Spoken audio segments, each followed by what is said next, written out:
The breeze will make it feel especially cold coming in from the near continent. And those showers will increase in extent across the south during the afternoon, reaching South Wales perhaps as well by the late afternoon period. Some sleet mixed in with those showers as temperatures struggle to reach 5 or 6 Celsius, the best of any sunshine clinging on there across the north and west of Scotland. And it stays clear here on Friday night. Otherwise, a lot of cloud cover and increasingly spells of rain, sleet and hill snow will affect parts of England and Wales, with some covering of snow over the Welsh mountains. And then into the start of next week, a lot of grey weather, feeling cold, further sleet.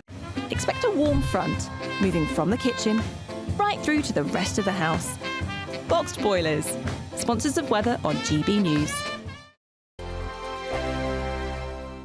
Want to be one of 2 lucky Great British giveaway winners? That's right, you could win one of 2 prize bundles, which includes a brand new iPhone 16, £500 in shopping vouchers to spend in your favourite store, and an incredible £10,000 in tax-free cash to spend however you like. What would you spend that cash on? For a chance to win an iPhone, vouchers and £10,000 in cash, text cash to 63232. One entry costs £2 plus 1 standard network rate message, or text bonus to 63232. 5 entries cost £5 plus 1 standard network rate message. Go to gbnews.com/win. Entries start from just £2. Call 0903 681 3232. Calls cost £2 plus your network access charge, or post your name and number to GB11 PO Box 8690 Derby DE1 9TT. UK only. Entrance must be 18 or over. Lines close at 6 p.m. on the 7th of March. Please check the closing time if listening or watching on demand. Good luck. In the GB newsroom, we bring you the news as it happens. With our team of dedicated journalists across the UK, we're ready to keep you up to date with what's happening every half an hour, every single day. Bulletins here on GB News, the People's Channel, Britain's news channel.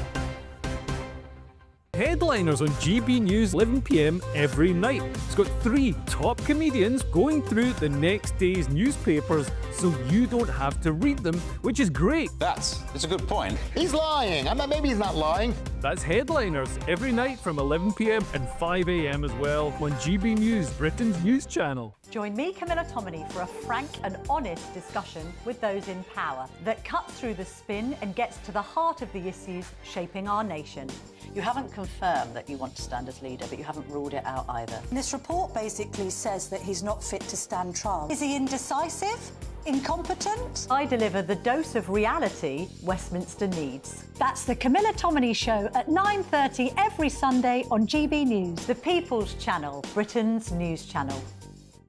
Hi, I'm Michelle Dewberry, and my show is your opportunity to cut through all the noise and dive in headfirst to some robust debates. Ideas clash. Situation, isn't it? Because the failure is... You're deliberately avoiding my point. Nothing's held back. And if you think this is the end of it, wait for more. And we do not shy away from the difficult stuff. Sometimes I want to shake people and say, if only you understood. So join me on Dubes & Co. weeknights at 6 p.m, only on GB News, Britain's news channel.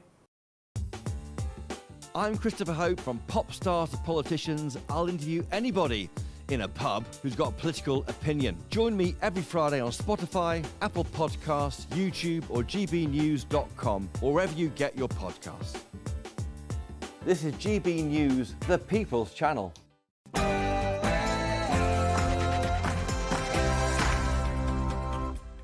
A very, very good afternoon to you. It's 3 p.m. and welcome to the Martin Daubney Show on GB News. We're bringing you all the latest news, debate and analysis live from Paddington today until 6 o'clock. On today's show, Kemi Badenoch wants to ban jobless and low-paid migrants from settling indefinitely in the UK under the first major policy announcement by the Tory leader. Join us, we'll be speaking to the leader of the Conservative Party, live on the show around about 15 minutes' time.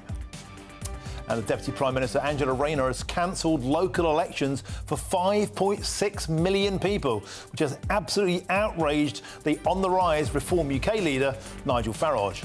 There is no justification for cancelling these elections whatsoever, other than sheer cowardice at what reform might do to them in those campaigns. And later on the show, I'll have the full analysis of that data. And the mother of Barnaby Webber, who was stabbed to death by psychopath Valdo Calacane, has branded the inquiry into NHS failings a horror show. On today's show, I'm delighted to say I'll be joined by Emma Webber in the studio, who says there are other Calacanes out there. Enough is enough. From today, change will happen, and we will make sure that happens. And that's all coming in your next hour.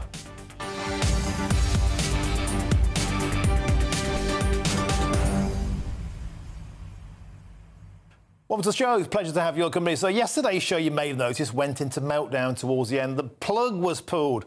A lot of people saying, was it Keir Starmer? Was it Derby County fans? Was it my missus? No, it was just a little technical gremlin. But we are back today and we're better than ever. Kemi Badenoch has made the first major policy announcement of her reign as Conservative leader to clamp down on immigration. We'll be joining her live with Chris Hope to grill her on that. Do we trust anything the Conservatives say anymore, or is it simply a buster flush after 14 years of failure in power? Get in touch usual ways, and that is gbnews.com/you'll say. But now's your headlines, and here's Mark White.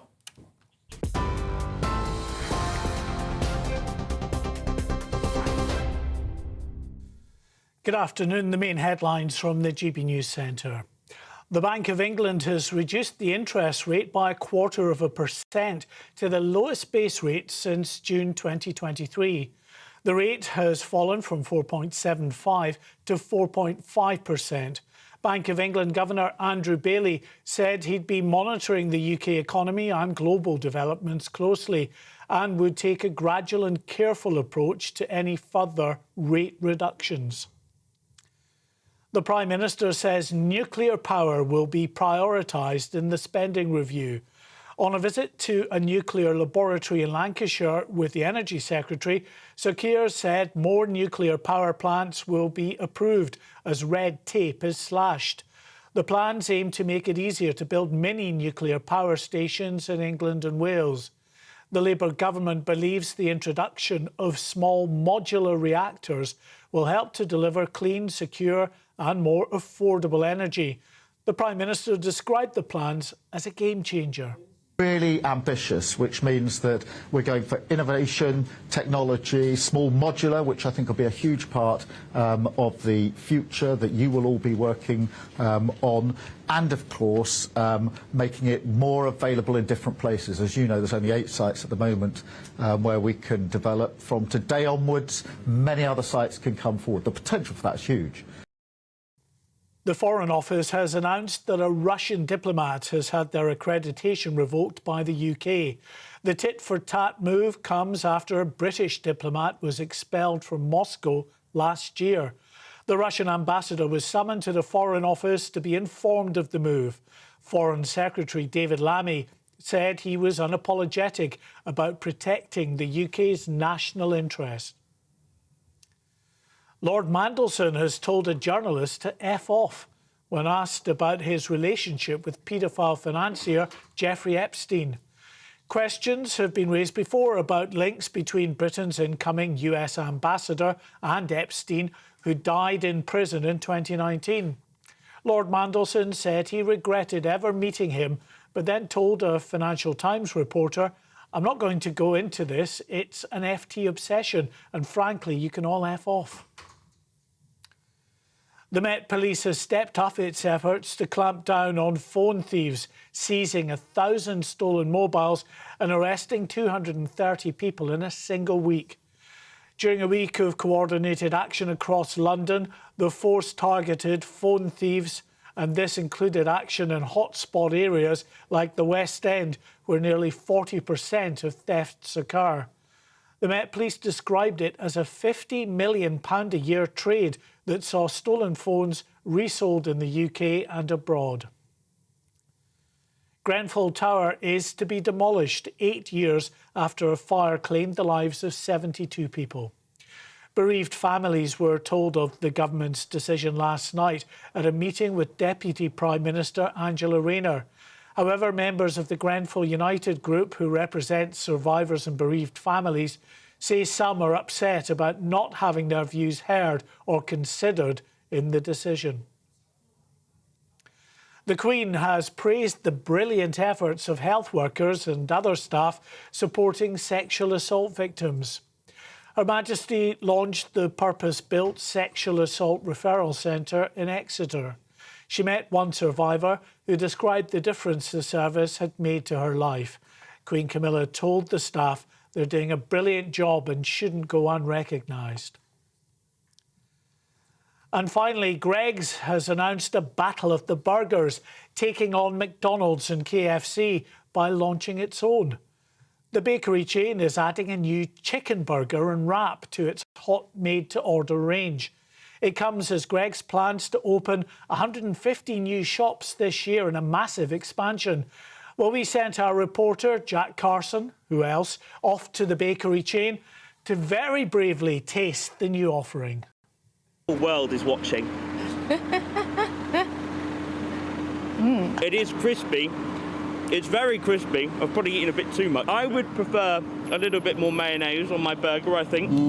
So maybe I should have bought an extra little sachet of mayonnaise. He is a brave fellow, that's for sure. And as long as they've still got the sausage rolls, that's what I need for my jowls. Anyway, it's back to Martin Daubney. He strikes me as a steak-bake kind of fella.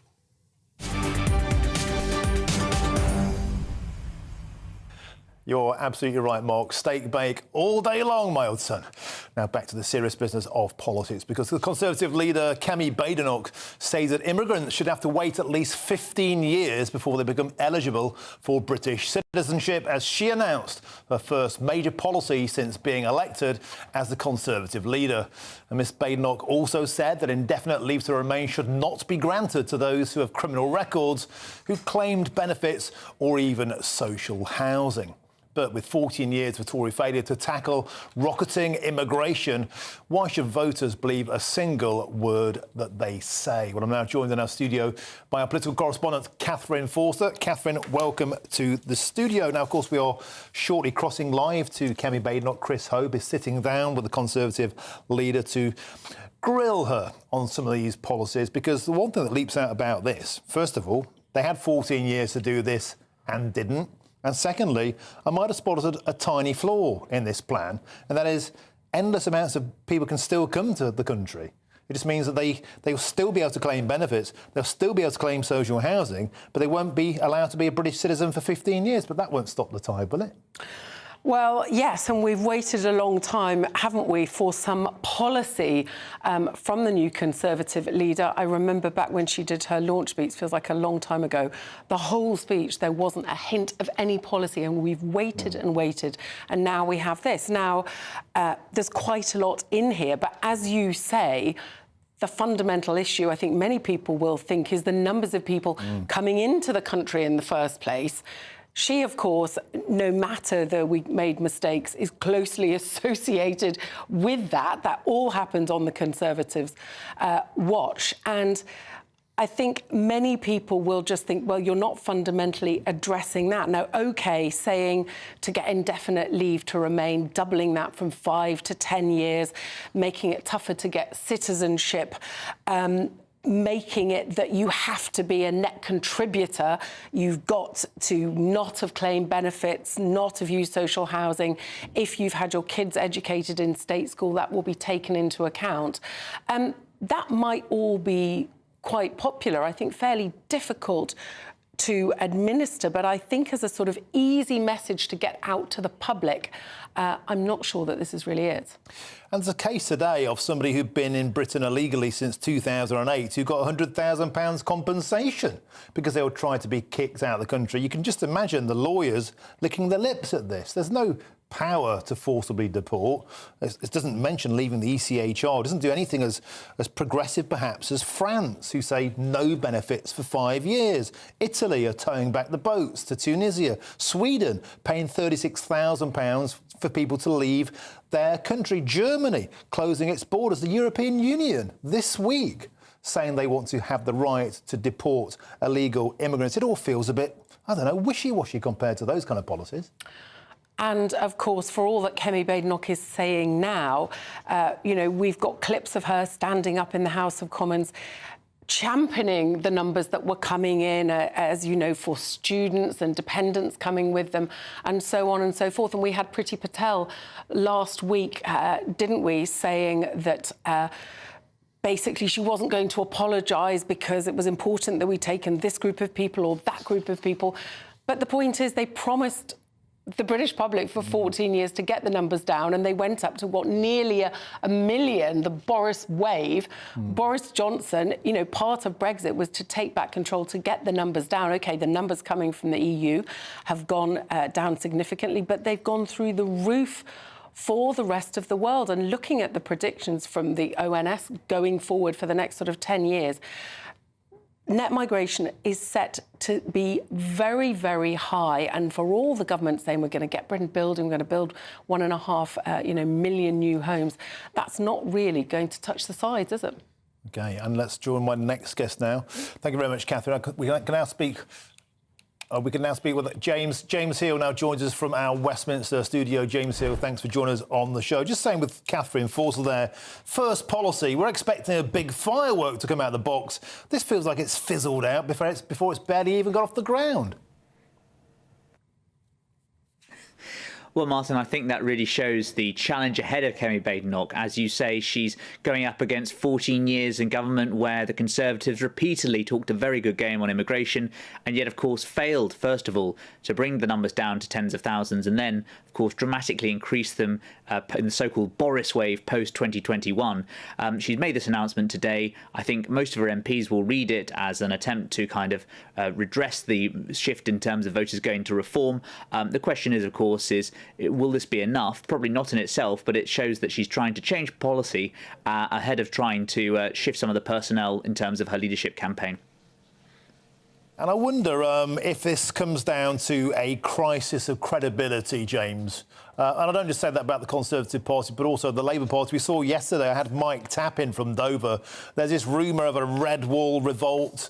There's 98 seats where Reform came second to Labour. And they're saying to Keir Starmer, we've got to get tough on immigration. But is there a problem with the Labour Party, the same as the Conservatives have with Brexit? And that is there are two parties. Some of the red wallers want to be tough on immigration, but a lot of them actually are refugees welcome. They want open borders. Some of them want to give the vote to immigrants.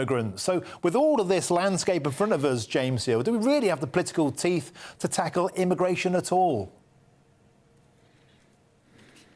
I mean, I think it's going to have to be one of the main priorities of a new government. And clearly what Labour have done is come in and they say it's all about economic growth. Now, people like the Treasury and the OBR will say that actually you need mass migration to enable that. If you actually want to have a government that's committed to bringing down numbers into the tens of thousands, if you want them to look at things about the asylum system, that will need to be the single overriding priority of a full 5-year parliament. And I do think, Martin, given the scale of the challenges facing the British state, given how much, you'll know this better than me, how much Brexit took out of it and how many years it took to get that over the line, you do have to think there needs to be a lot of fundamental, serious, hard policy work done. And right now, it's questionable which party is really doing that. But James, we're just going through a little pick and mix there of policies around the world from member states of the EU. People have signed up to the European Convention of Human Rights. As I said, France is saying no benefits for 5 years. Sweden, $36,000 if you leave the country. They're being paid to leave. Italy towing the boats back to Tunisia. Germany closing the borders and even deporting Afghanis back to the Taliban. Poland has put an army on its border. America declared a border emergency. Australia, you must have a sponsor. Points-based system. We could have a UK version of the Department of Government Efficiency. Elon Musk, defund all charities that actively undermine government immigration policy. There's so much more we could do. Maybe if Kemi Badenoch's listening in, there's your policy platform. Now, let's have things like that. Let's have things that excite the electorate and actually send out a message that the drawbridge is coming up. And I'm just not getting that vibe today from Kemi Badenoch. What say you? I think that there's a real battle on the right now in terms of being the most interesting and kind of challenging party in terms of getting that policy offering out there. We do, of course, Martin, have another 4 years for the election. I do think it's fair to say that most Tories will be sort of wanting to take a considered view of all of this. And they're hoping, and they're telling me, that they want to see how these schemes pan out around the world. Currently, Javier Milei is doing very well, it seems, at cutting the size of the government without affecting economic performance of the economy and actually growing the economy and bringing down inflation. But I think some of these schemes, perhaps like the Department of Government Efficiency, there are some merits to it, but there's some criticisms as well. So I think right now the Tories are watching and waiting, trying to learn best practice. Overall, Martin, you're completely right, of course. I think the direction of travel on this, on migration in particular, is turning to the right. And the thing for the Labour government is to make sure, number one, that the UK isn't seen as a soft touch, as otherwise migrants will go there.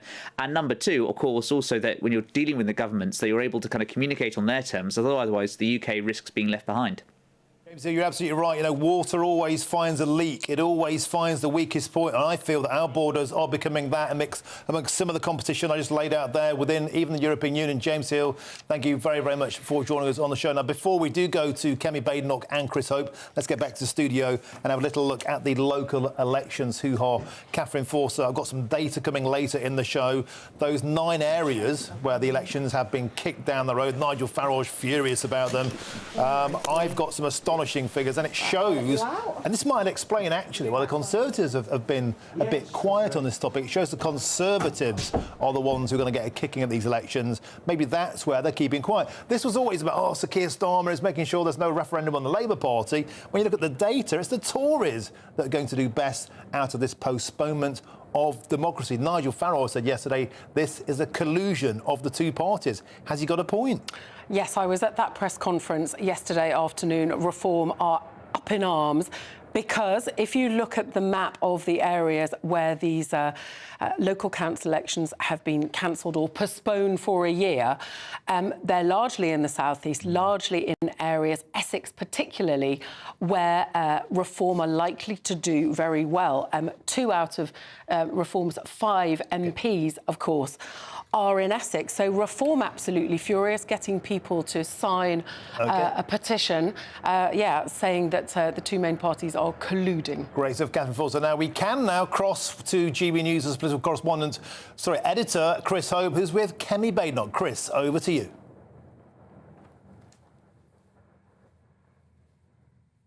Housing under construction here in Peterborough. With me now is the leader of the opposition, Kemi Badenoch. Kemi Badenoch, welcome to GB News. Thank you, Chris. Great to see you. By how much will your plan to make it harder to become a British citizen cut net migration by? Right now, it's actually about solving a problem that is already here. You will know that we've had many more people come into our country. All of those people are on a conveyor belt to leave to remain and citizenship. Judging by the numbers that came in, about 2 million people could start becoming British citizens by next year. We need to stop that, because one of the things that is really creating pressure on public services is the sheer number of people who are here. We're on a housing estate, for instance.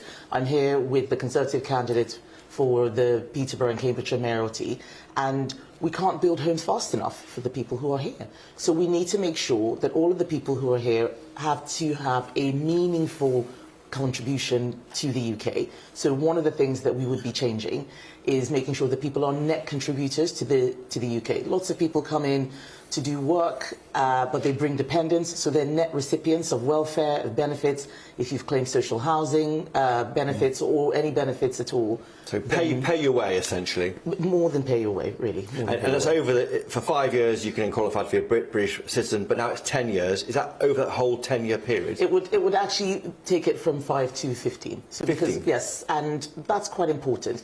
British citizenship is not an entitlement, it is not a right, it is a privilege. And we have one of the easiest routes to citizenship, and we need to tighten that up. You can't say by how much it might cut net migration, so how do you know it's going to work? I know it's going to work because citizenship is a pull factor for people coming to the UK. Lots of people want to be citizens of our country. It's an amazing place. And we see, millions of people applying for lots of reasons. We see tens of thousands coming in illegally by boat, let alone all the other routes. So we know it is a pull factor. But there's no point trying to measure to the exact percentage points just how much a pull factor it is. We spend a lot of time talking and chatting. Let's just get on with it. And next week, Labour is bringing in a bill that's actually going to make it easier for illegal migrants to get citizenship. They are taking us backwards. We made mistakes, and the party's under new leadership, and I'm starting to look at how we fix those things. Changing the rules around leave to remain is one of them. Number 10 said this morning there's little or no evidence that doubling the time to get indefinite leave to remain would have an impact. Are they right?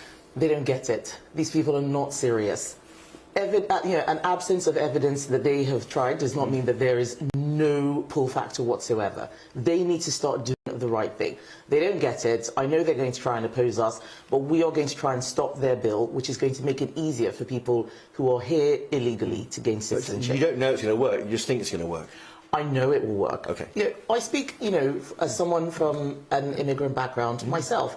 I have had people who got British citizenship on the indefinite leave to remain route text me today to say we should have done this years ago, that it is too easy, and yes, we benefited, but even the people who benefited think it's too easy. So I know it will work, but just because no one has done a proper study or a survey or asked doesn't mean we shouldn't do the right thing. This is how immigration went up in the first place, with people asking questions of, well, we don't know if we've got evidence and so on. Let's just get on and get this stuff done. It went up under your government, didn't it, previously, 14 years. How can viewers and listeners of GB News trust you to bring it down if your shadow Foreign Secretary won't apologise for nearly 1 million arriving in just one calendar year? You're right, it went up under previous Conservative governments. I am the leader now, party's under new leadership, and I have acknowledged that those mistakes were made, and she has also come out and talked about how the numbers were too high.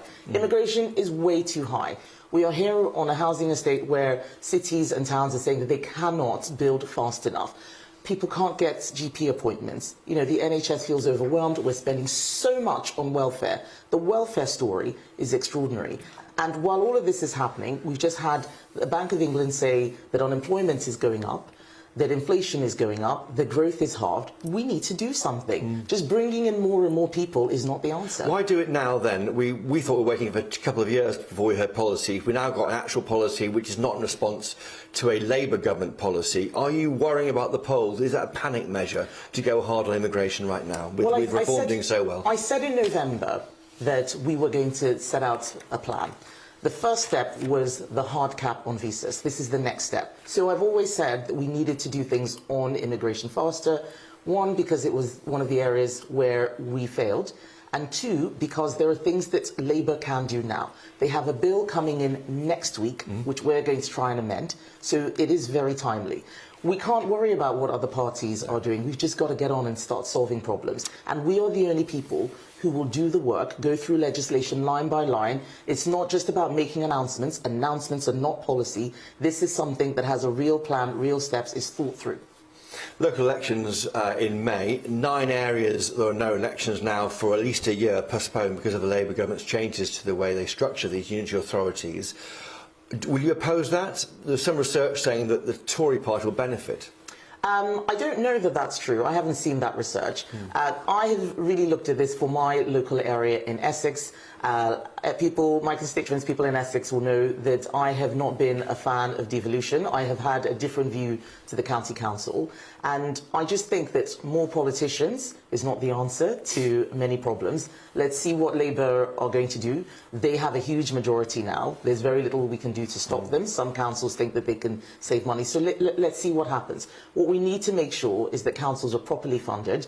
The local government settlement, which came in this week, I don't think gives enough to rural areas. I think it's actually disastrous for rural areas. They are underfunding communities like mine in Essex and across the country.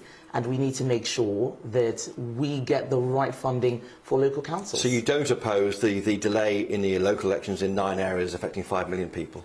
To be honest, the thing that I really oppose are the changes. I don't think it is worth making people go out and have elections, every week. That's a waste of their own money. This is taxpayers' money that's being wasted. I do think that we should have tried and done things sooner and faster. But also, this is not an area that central government or opposition has as much say as the local councils themselves. So local councils are the ones that have decided what is best for them. Some of them feel they had a gun to their head put by the Labour government. What we need to make sure is that we make the best of the situation. How's your party doing? There's reports that you're running out of money, may lose the lease on your London operation. I don't know where the story about the lease of the London operation came from. Sometimes they're just these strange rumours. So yes, we're raising money. We're doing well. Obviously, we would always like more. We've had an increasing membership. Obviously, we would always like more. So please join. But But right now, the job we've got is to rebuild trust with the British public. People need to see that we are a credible alternative to Labour, and I need to show that.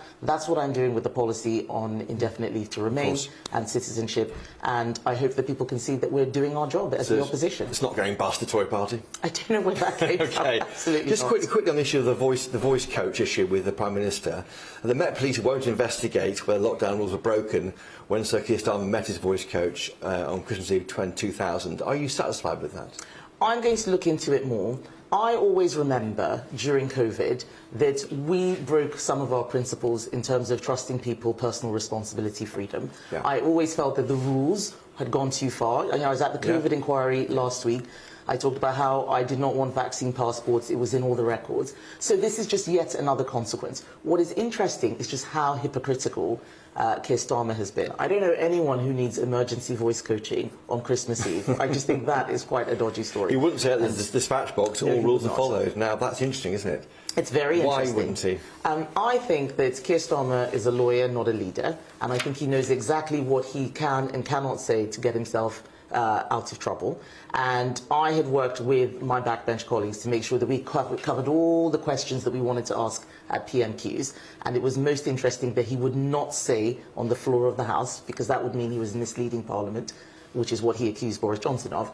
That would show that he knows that probably not all the rules were followed. If they were, then he should come out and say that at the dispatch box. And just finally on the triple lock, the remarks you made last week, they were misinterpreted. That is safe under a Labour government, a Tory government. I don't think it is safe under a Labour government. Under a Tory government. The triple lock was Conservative policy, and it's still Conservative policy. And will be at the election next year. What we need to look at is what's happening now with winter fuel. Labour has taken that away from people, and it's freezing.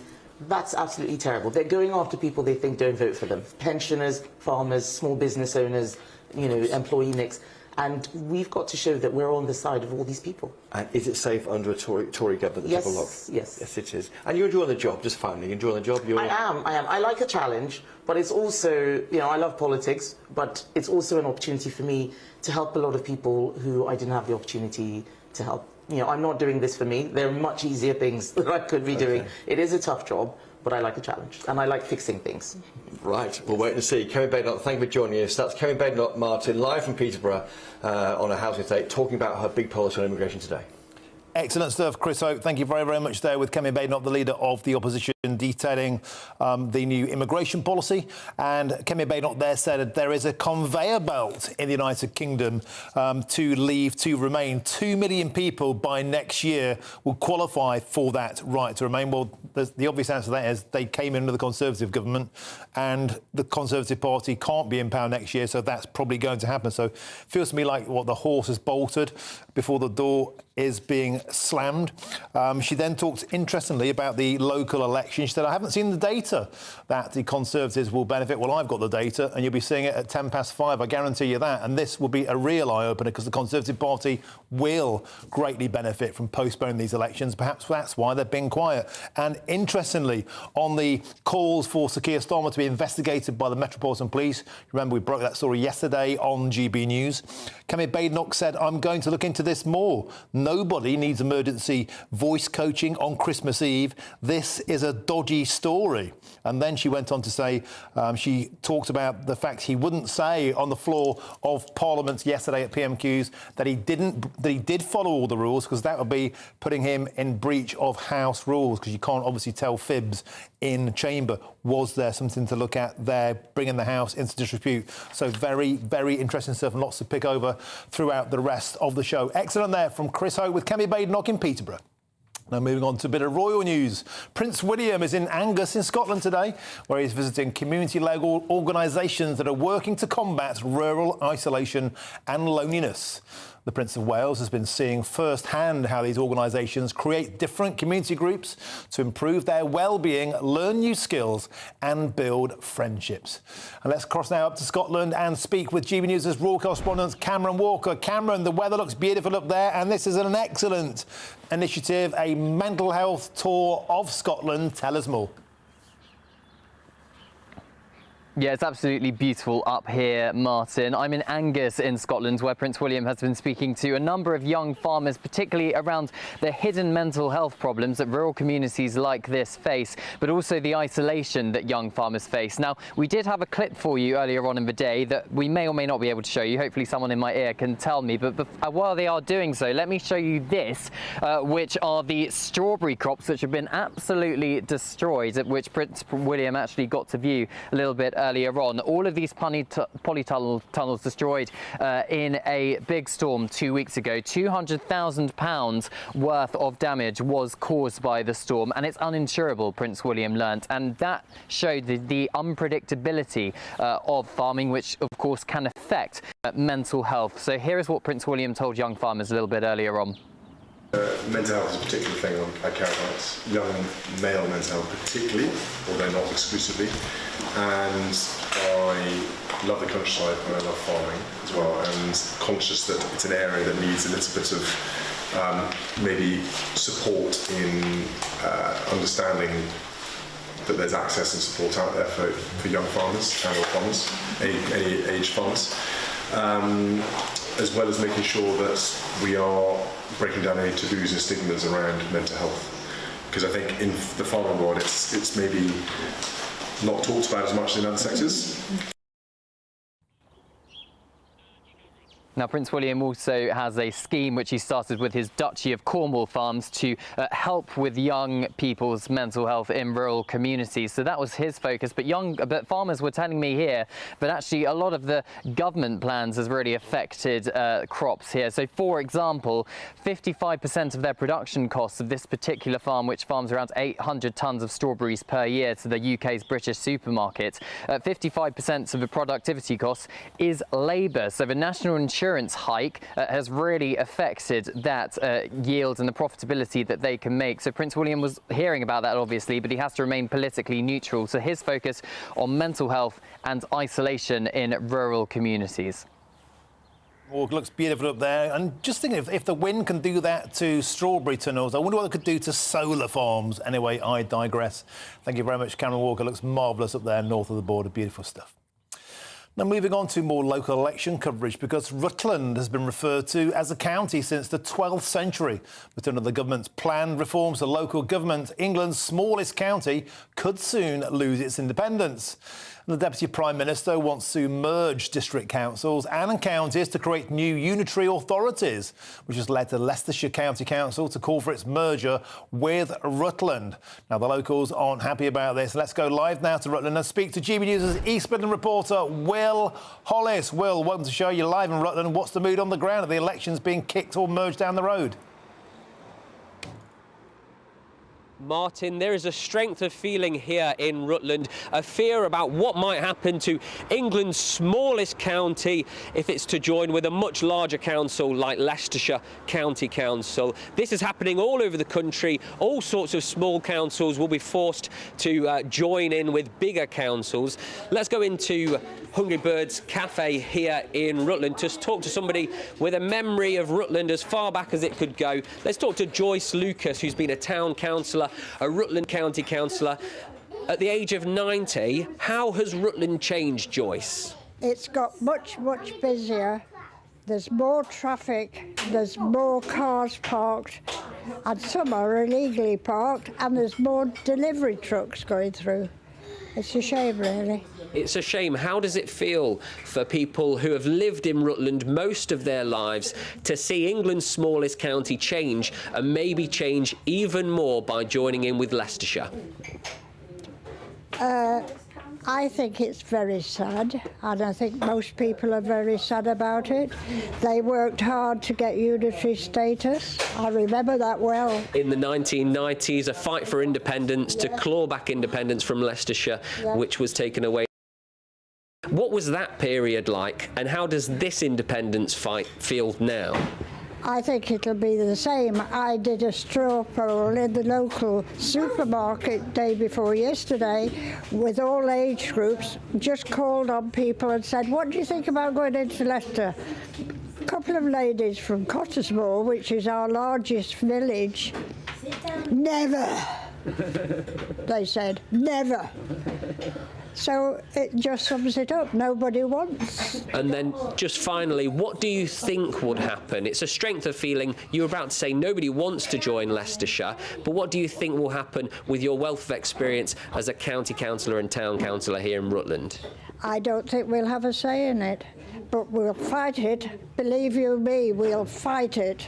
Strong words there from Joyce Lucas, 90 years old, come to love Rutland after a lifetime of living here. We're here in the Hungry Birds Cafe in Oakham, the biggest town in Rutland, talking about some of the biggest issues happening to England's smallest county, Martin. Well, it's a beautiful cafe, and I'm telling you this, Joyce Lucas for Prime Minister. Can you please tell Joyce she's an absolute diamond, fighting for local democracy for all these decades.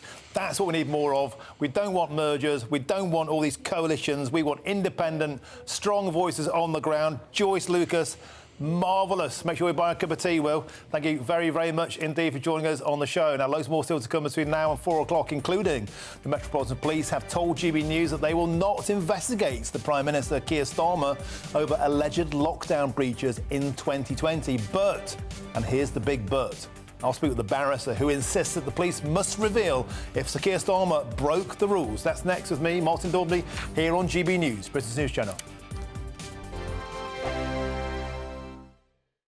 Hello and welcome to the latest update from the Met Office for GB News. A beautiful day today for most of us, with plenty of sunshine, a little cloudier in the far southeast, increasingly so as the day progresses. And that's because the high pressure that has arrived and has brought the sunny skies is gradually moving towards the northeast. We're going to pick up a bit more of a breeze coming in from the east. That's going to drag some cloud into the far southeast. And we're also going to see on the periphery of the same high some strong winds for the west and north of Scotland. Otherwise, it's light winds, it's blue skies and plenty of sunshine with temperatures, well, around average for the time of year, 7 to 9 Celsius, and feeling pleasant enough in any sunshine. Heading into the evening, we'll see a bit more of that cloud in the east and southeast progress westwards across the south and central areas. We'll also see the strong wind continuing across western Scotland, but elsewhere across Scotland, with lighter winds and widespread clear skies, temperatures will fall away. Coldest places overnight likely to be southwest Scotland, Northern Ireland, northwest England. I think further south, with more cloud cover arriving through the evening and perhaps a few showers just about into Kent and running along the far south coast, well, that will lead to a less frosty night for many in the south compared with the previous night. And it's really towards the northwest of the UK where we keep the clear skies for longest, where we're going to see frosty conditions once again on Friday morning. Perhaps some fog patches as well for northwest England, parts of Scotland and Northern Ireland. Otherwise, more cloud around during Friday morning. A chilly start for all of us, nevertheless, whether you've got the frost or not. And it's going to feel increasingly cold in the increasingly brisk breeze across the south and the east of the UK.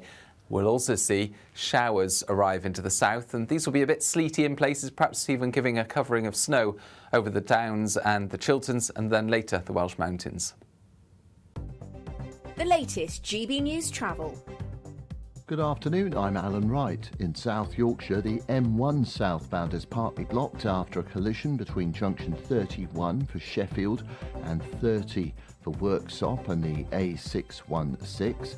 In the West Midlands, the M5 northbound is queuing after a collision between junction 1 for West Bromwich and the turn-off for the M6. In Somerset, the M5 is closed northbound after a diesel spillage, shut between junction 24 for Bridgewater South and 23 for Bridgewater North and the A39.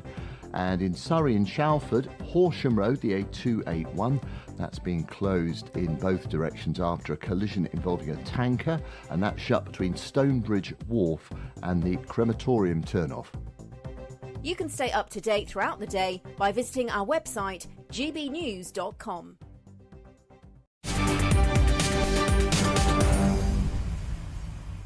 Welcome back. Your time is 3:39 with me, Martin Daubney, here on GB News. Now, the Metropolitan Police have told GB News that no action is to be taken over allegations that Keir Starmer broke COVID lockdown rules in 2020. by meeting with his voice coach, as the incident took place back in 2020 and therefore has passed the 3-year deadline for starting proceedings. Well, during PMQs yesterday, the Prime Minister defended meeting his voice coach during the lockdown, saying, "I was working while the Tories were partying." However, there are now increasing calls for a police investigation regardless of that time period. I'm delighted to say now I can speak with the barrister and the writer, the learned Stephen Barrett. Stephen, welcome to the show. Interesting, Stephen. We just spoke with Kemi Badenoch, the leader of the opposition. She said, "I'm going to look more closely into this story. Nobody needs emergency voice coaching on Christmas Eve. It's a dodgy story." And irrespective, Stephen, of the time frame, which is yesterday's line, as it were, you raise a great point, and that is the public have a right to know whether Sir Keir Starmer broke the rules or not, irrespective of that time frame. Over to you. Yes, so just because there's a technicality, which is the 3-year limitation, that doesn't mean that a wrong didn't occur. You know, and what the public cares about is whether the wrong occurred. It doesn't really care about whether or not the Prime Minister is going to get dragged through the magistrates' courts. I think technically, if a wrong did occur, that the police may still be able to issue a fixed penalty notice, even if they can't prosecute if he refuses to pay it. So there is that. But to be honest, Martin, this stinks so much that there are lots of other potential offences. You know, the alleged offence doesn't make any sense at all. And the complete difference, the contrast between his public position and what we now know is shocking. In 2021, in January, just so shortly after these events, he sent a tweet saying it's absolutely critical that we all follow the guidance. Right, well, the guidance was called Coronavirus Tier 4, and it said don't leave the home for work unless you're unable to do so. Well, a voice coach, we know she could do it online because she advertised that. So we're not dim, we're not stupid. We know that she could have done it online because she told us. So it's well worth investigating this, as far as I can tell. Keir Starmer has benefited hugely politically. Without question, the greatest luck in his life politically is that he didn't have to face Boris Johnson in an election. And he didn't have to face Boris Johnson because of all the drama he kicked off about that. And whatever you think about that, again, is your personal opinion, but he has clearly massively benefited from this. And it would be grotesque if we let, you know, a simple technical rule stop us all finding out if we have the type of man who really shouldn't be Prime Minister as Prime Minister. And Stephen, a few people have been saying online that should rules be different if you're the Prime Minister now or the leader of the opposition then? The 3-year rule, for example, should there be higher standards applied to those in public office? Is there any legal framework in that? Or actually, is it more than that? It's just about decency and being seen that laws were broken or not, irrespective of the 3-year window? Well, my branch of law has more leeway, I think, than criminal law, and I'm not a criminal lawyer, so I don't want to sort of postulate on whether or not that could happen. I mean, clearly Parliament could do something. That's the other thing I should highlight to everybody. Parliament can investigate this. You know, it has lawful powers to understand what was going on and to investigate. It purported to investigate Boris. There's no reason why it's blocked or can't take action, or if it is by some technical rule, again, they can change their technical rule. Parliament is a forge of everything. It can destroy and recreate laws. It can make them retrospective if it wants to. So we can actually fix this. And I think the public are going to be so outraged that really something is going to have to happen. And if the leader of the opposition has picked it up, well, then that's a good thing. But I suspect there will be even more voices clamouring for this. He simply cannot be sanctimonious and potentially guilty at the same time. It's not tolerable. It smells, Martin. And a further point that Chris Hope raised and was echoed by Kemi Badenoch was at Prime Minister's Question Time yesterday, Sir Keir Starmer refused to publicly state at the dispatch box that he did follow all of the rules. And there are questions being asked about the fact he didn't say there if he was in the right or in the wrong, because, of course, then it would be a matter of public record on the floor, and to go back against that would be a serious breach of parliamentary standards, which actually was what did for Boris Johnson. So the fact he wouldn't commit yesterday adds a further pinch of suspicion, doesn't it? It adds more suspicion, but I think it's worse for the Prime Minister than that, because he did make comments in 2021 in Hansard that he followed all of the rules. Me and my family followed all of the rules. And that's an assertion to the House that's now 4 years old. Because remember that they got Boris on the technicality that he hadn't corrected the record quickly enough. And well, this record has not been corrected for far longer than Boris went uncorrected. And this is for the House to investigate. And there are very serious questions about the Speaker and his impartiality. So I would, calmly suggest to the Speaker, this might be a good way to demonstrate your impartiality by investigating the leader of your former party. Because I think, we need to have, whenever I come on, I don't want to be scandalised. I want to live in a country that I deeply respect. I want to have institutions that I can deeply respect. And if the House of Commons wishes to restore faith in itself, it will investigate the Prime Minister. Excellent stuff, Stephen Barrows. As ever, you've had your Weetabix today. Brilliant. Thank you very much for joining us. It's always a pleasure to have your company on GB News. Wonderful. Now, if you're in some search of some winter sun this year, and who can blame you, then here is the forecast for some of the top European holiday destinations. Ready to soak up that holiday sunshine? Won't we need some cover? No worries. All sorted. All Clear Travel Insurance sponsors GB News Travel Destinations Forecast. It's been quite a wet start to the year across Iberia, and there's more rain to come for Spain and Portugal. Plenty of sunshine, though, for Greece and across Cyprus after we had some showers here at the weekend. It is still a little on the cool side. Some showers heading into southern Italy and across Malta on Friday afternoon. Much of the south of Spain still dry at this stage, but that rain is moving in. Plenty of sunshine across the Canaries. That rain across Spain will head to the south of France as we go into the weekend, so turning wet in Nice. All Clear Travel Insurance sponsors GB News Travel Destinations Forecast.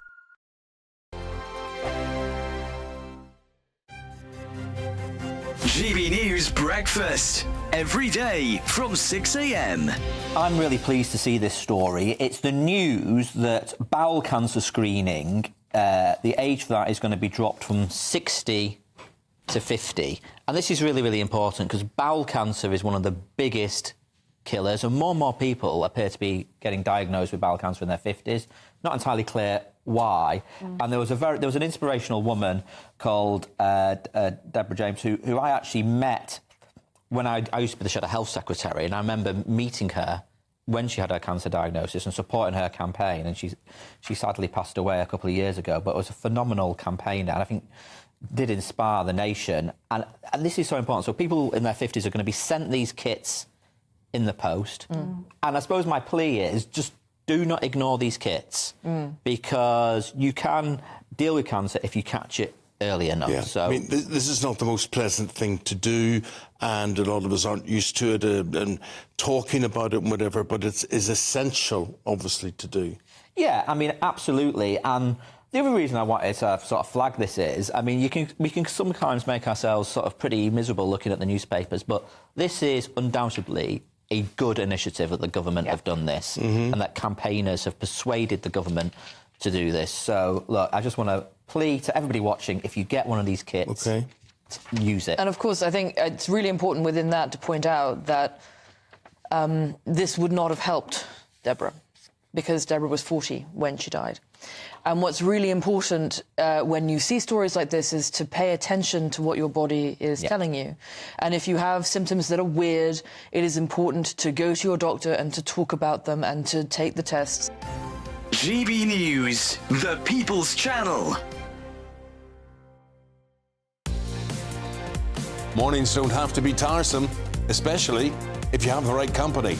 Wake up to news as it happens, opinion and debate, and of course, a little bit of entertainment too. Because when the kettle's on, we're on. That's Breakfast on GB News, a show worth waking up for. Every morning from 6 a.m. Only on the People's Channel, Britain's news channel. We'll spread the news, you spread the word. Hi, I'm Michelle Dewberry, and my show is your opportunity to cut through all the noise and dive in headfirst to some robust debates. Ideas clash. Situation, isn't it? No, Because the failure is you're deliberately avoiding my point. Nothing's held back, And if you think this is the end of it, wait for more. and we do not shy away from the difficult stuff. Sometimes I want to shake people and say, if only you understood. So join me on Jubes and Co weeknights at 6 p.m. only on GB News, Britain's news channel.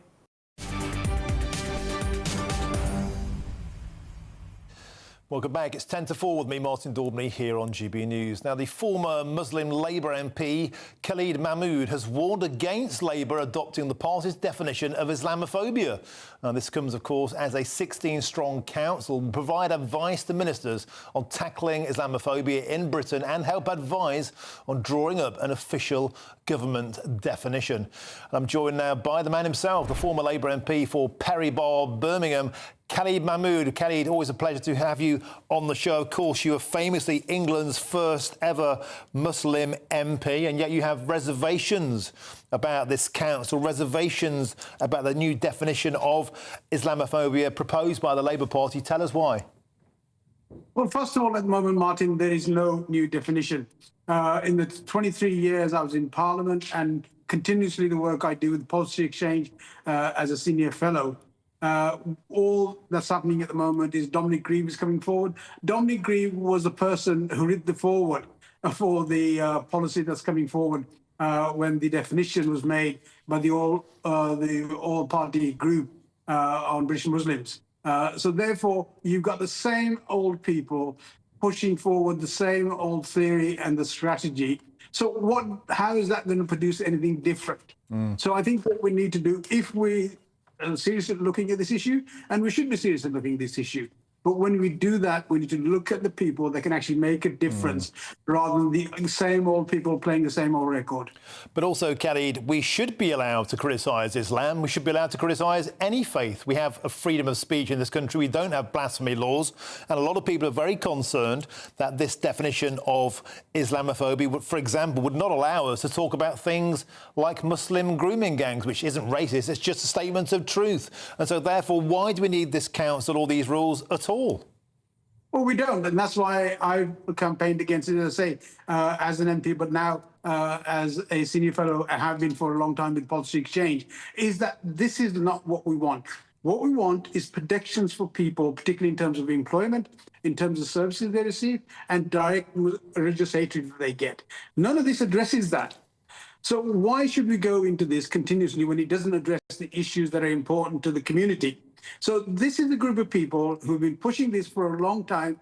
I objected to it when it first came to the chamber, when the first definition was put there, and I made my points clear. And ever since then, I've continued to fight this, because for all the reasons that you just said, issue of debate, looking at how we can get some people to look at this issue. If somebody goes into a mosque, a police officer, say, goes into a mosque, and he challenges somebody who's deemed to be an imam or has the headgear, the beard, and the gowns to go with it, is that Islamophobic?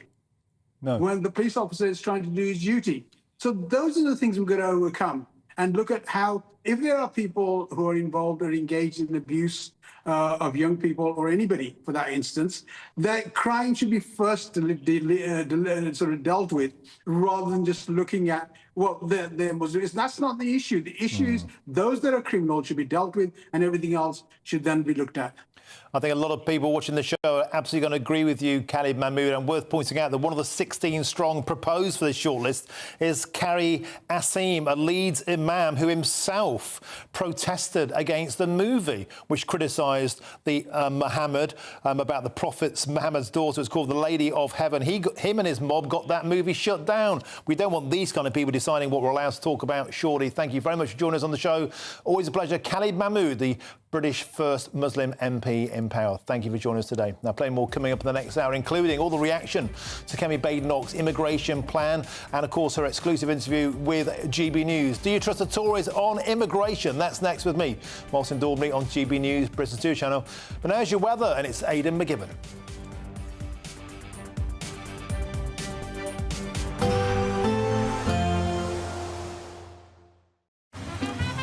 Despite the morning rain, it'll be a nice, warm, cosy day ahead. Boxed heat pumps, sponsors of weather on GB News. Hi there and welcome to the latest update from the Met Office for GB News. It's a clear afternoon for most of us and it stays that way, especially in the north and west overnight, but it is going to turn cloudier from the south and the east as high pressure slowly migrates towards Scandinavia. That's going to establish more of an easterly breeze for many parts of the UK, but particularly the southeast corner, where we're already pulling in some cloud, and that cloud will increase across much of England and Wales overnight. But western areas staying largely clear, much of Scotland and Northern Ireland clear as well, and where winds are light, we'll see a touch of frost and some fog patches by dawn.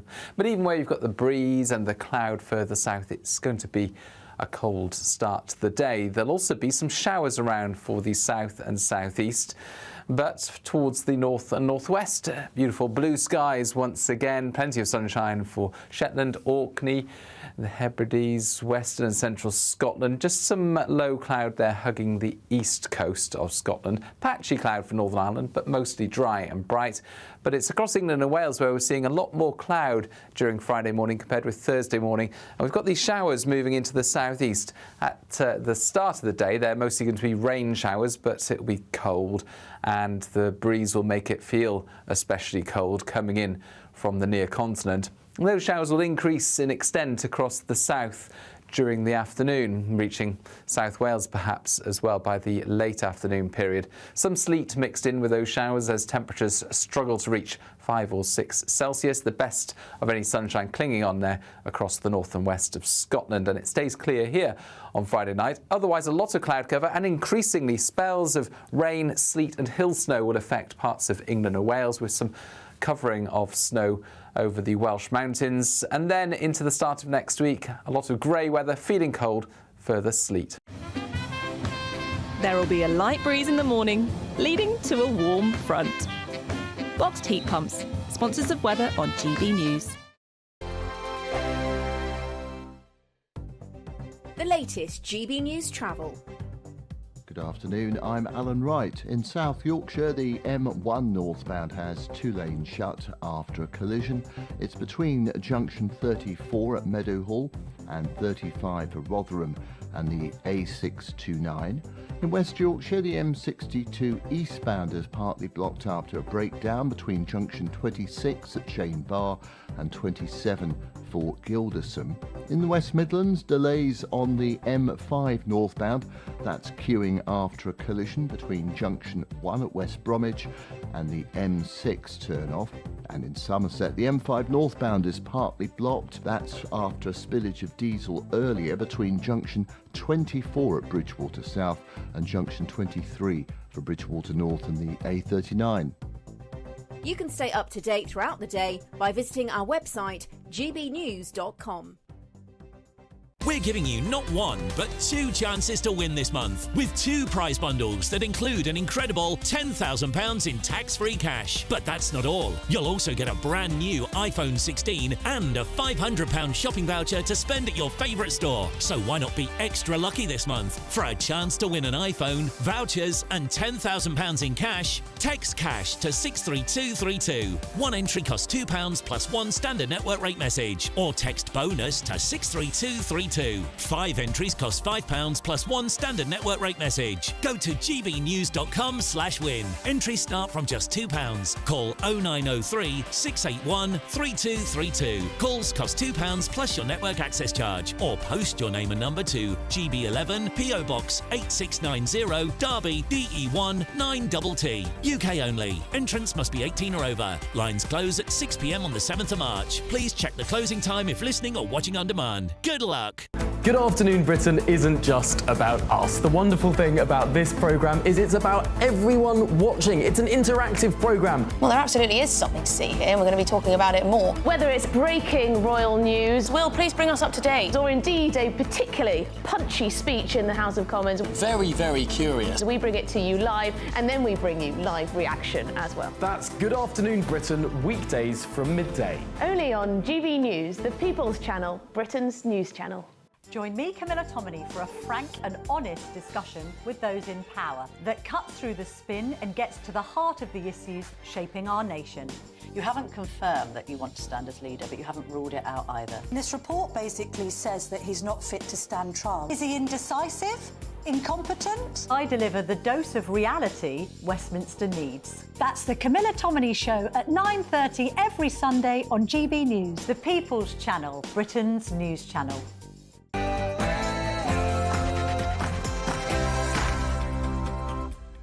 Very, very good afternoon to you. It's 4 p.m. Welcome to the Martin Daubney Show here on GB News. We'll bring you all of the latest news, debate and analysis live from Paddington until 6 o'clock this evening. On today's show, Tory leader Kemi Badenoch has pledged to clamp down on immigration at last by banning immigrants who claim benefits from becoming UK citizens. But with 14 years of Tory failure to tackle rocketing immigration, why should voters believe a single word they say? Well, we sat down with Kemi earlier, full reaction later. Next story, Deputy Prime Minister Angela Rayner has cancelled local elections for 5.6 million people, which has absolutely outraged the on-the-rise Reform UK leader, Nigel Farage. No justification for cancelling these elections whatsoever, other than sheer cowardice of what reform might do to them in those campaigns. Exclusive data on that, predicting a Conservative wipeout. Now, the mother of Barnaby Webber, who was stabbed to death by psychopath Valdo Calacane, has branded the inquiry into NHS failings a horror show. I'll be joined in the studio this afternoon by Emma Webber, who says there are other Calacanes out there. Enough is enough. From today, change will happen, and we will ensure it. She's an astonishing woman. I'm delighted to say she'll be in the studio with me in around about 20 minutes' time. That's all coming in your next hour.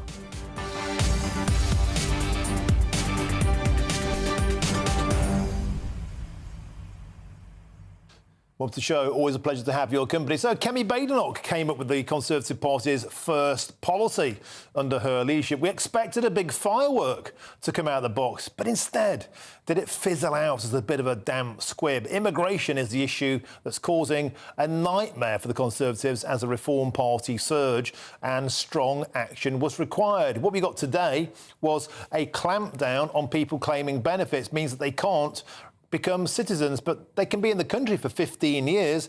Kemi Badenoch said to GB News earlier on today, we currently have a conveyor belt to leave to remain. 2 million people will qualify for this by next year. They can bring their dependents, they can bring their family, and they think they have a right to stay in Britain.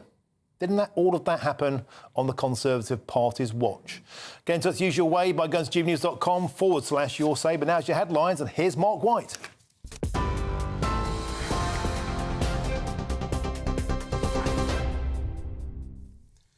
Good afternoon. At 2 minutes past 4, the main headlines from the GB News Centre. Conservative leader Kemi Badenoch has criticised the Prime Minister's style of leadership over claims he broke COVID lockdown rules. Speaking to GB News, the Tory leader questioned the explanation Sir Keir Starmer gave for meeting with a voice coach during lockdown. Ms Badenoch branded Sir Keir a lawyer, not a leader. What's interesting is just how hypocritical Keir Starmer has been. I don't know anyone who needs emergency voice coaching on Christmas Eve. I think that Keir Starmer is a lawyer, not a leader, and I think he knows exactly what he can and cannot say to get himself out of trouble. Well, meanwhile, the Prime Minister says nuclear power will be prioritised in the spending review. On a visit to a nuclear laboratory in Lancashire with the Energy Secretary, Sir Keir said more nuclear power plants will be approved as red tape is slashed. The plans aim to make it easier to build mini nuclear power stations in England and Wales. The Labour government believes the introduction of small modular reactors will help to deliver clean, secure and more affordable energy. The Prime Minister described the plans as a game changer. Really ambitious, which means that we're going for innovation, technology, small modular, which I think will be a huge part of the future that you will all be working on, and of course making it more available in different places. As you know, there's only 8 sites at the moment where we can develop. From today onwards, many other sites can come forward. The potential for that is huge. The Bank of England has reduced the interest rate by 0.25% to the lowest base rate since June 2023. The rate has fallen from 4.75 to 4.5%. Bank of England Governor Andrew Bailey said he'd be monitoring the UK's economy and global developments closely and would take a gradual and careful approach to any further rate reductions. The Foreign Office has announced that a Russian diplomat has had their accreditation revoked by the UK. The tit-for-tat move comes after a British diplomat was expelled from Moscow last year. The Russian ambassador was summoned to the Foreign Office to be informed of the move.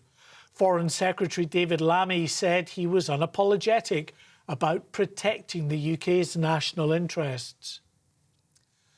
Lord Mandelson has sworn at a journalist when asked about his relationship with paedophile financier Jeffrey Epstein. Questions have been raised before about links between Britain's incoming US ambassador and Epstein, who died in prison in 2019. Lord Mandelson said he regretted ever meeting him, but then told a Financial Times reporter, "I'm not going to get into this, it's an FT obsession, and frankly, you can all F off." The Met Police has stepped up efforts to combat mobile phone thefts, arresting 230 suspects in a single week. In coordinated action across London, the force targeted suspected thieves in hotspots like the West End, where nearly 40% of thefts occur. Scotland Yard said the trade in mobile phones net criminals more than £50 million a year as they're resold in the UK and abroad. Grenfell Tower is to be demolished 8 years after a fire claimed the lives of 72 people. Bereaved families were told of the government's decision last night at a meeting with Deputy Prime Minister Angela Rayner. However, members of the Grenfell United group, who represent survivors and bereaved families, say some are upset about not having their views heard or considered in this decision. And finally, dog treats made from lab-grown chicken have gone on sale at a UK pet retailer in what's being claimed as a world first. The treat, called Chick Bites, is made from plant-based ingredients along with cultivated meat produced by growing cells in the laboratory instead of raising livestock. Those backing the product say the snack is a nutritious, healthy and sustainable alternative to traditional dog treats. The Queen has praised the brilliant efforts of health workers and other staff supporting sexual assault victims. Her Majesty launched the purpose-built Sexual Assault Referral Centre in Exeter. She met one survivor who described the difference the service has made to her life. Queen Camilla told the staff they're doing a brilliant job and shouldn't go unrecognised. And that was the "and finally" story. That's it for us for the moment. We're back with more headlines in half an hour. In the meantime, back over to Martin Daubney. For the very latest GB News direct to your smartphone, sign up to News Alerts by scanning the QR code or go to gbnews.com/alerts.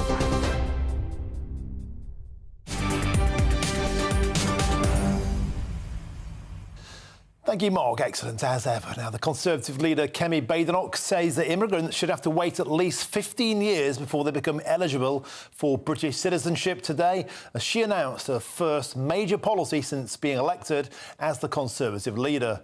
Ms Badenoch also said that indefinite leave to remain should not be granted to those who have criminal records or who claim benefits or social housing. But with 14 years of Tory failure to tackle rocketing immigration, why should voters believe a single word that they say? Well, joining us now is GB News political editor Chris Hope, who a short while ago sat down with Ms Badenoch in Peterborough, and you put these questions to her.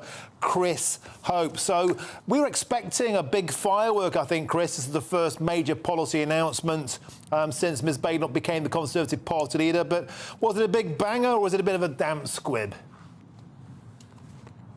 No, I think she's trying to do serious policies. So far, we've had two policies from her party, one on opposing the addition of VAT to private school fees, of course, and there's been a second policy also about dealing with the IHT for farmers. But this is the first policy we have from her, which is actually positive. I mean, it isn't being pushed on them by a Labour government decision.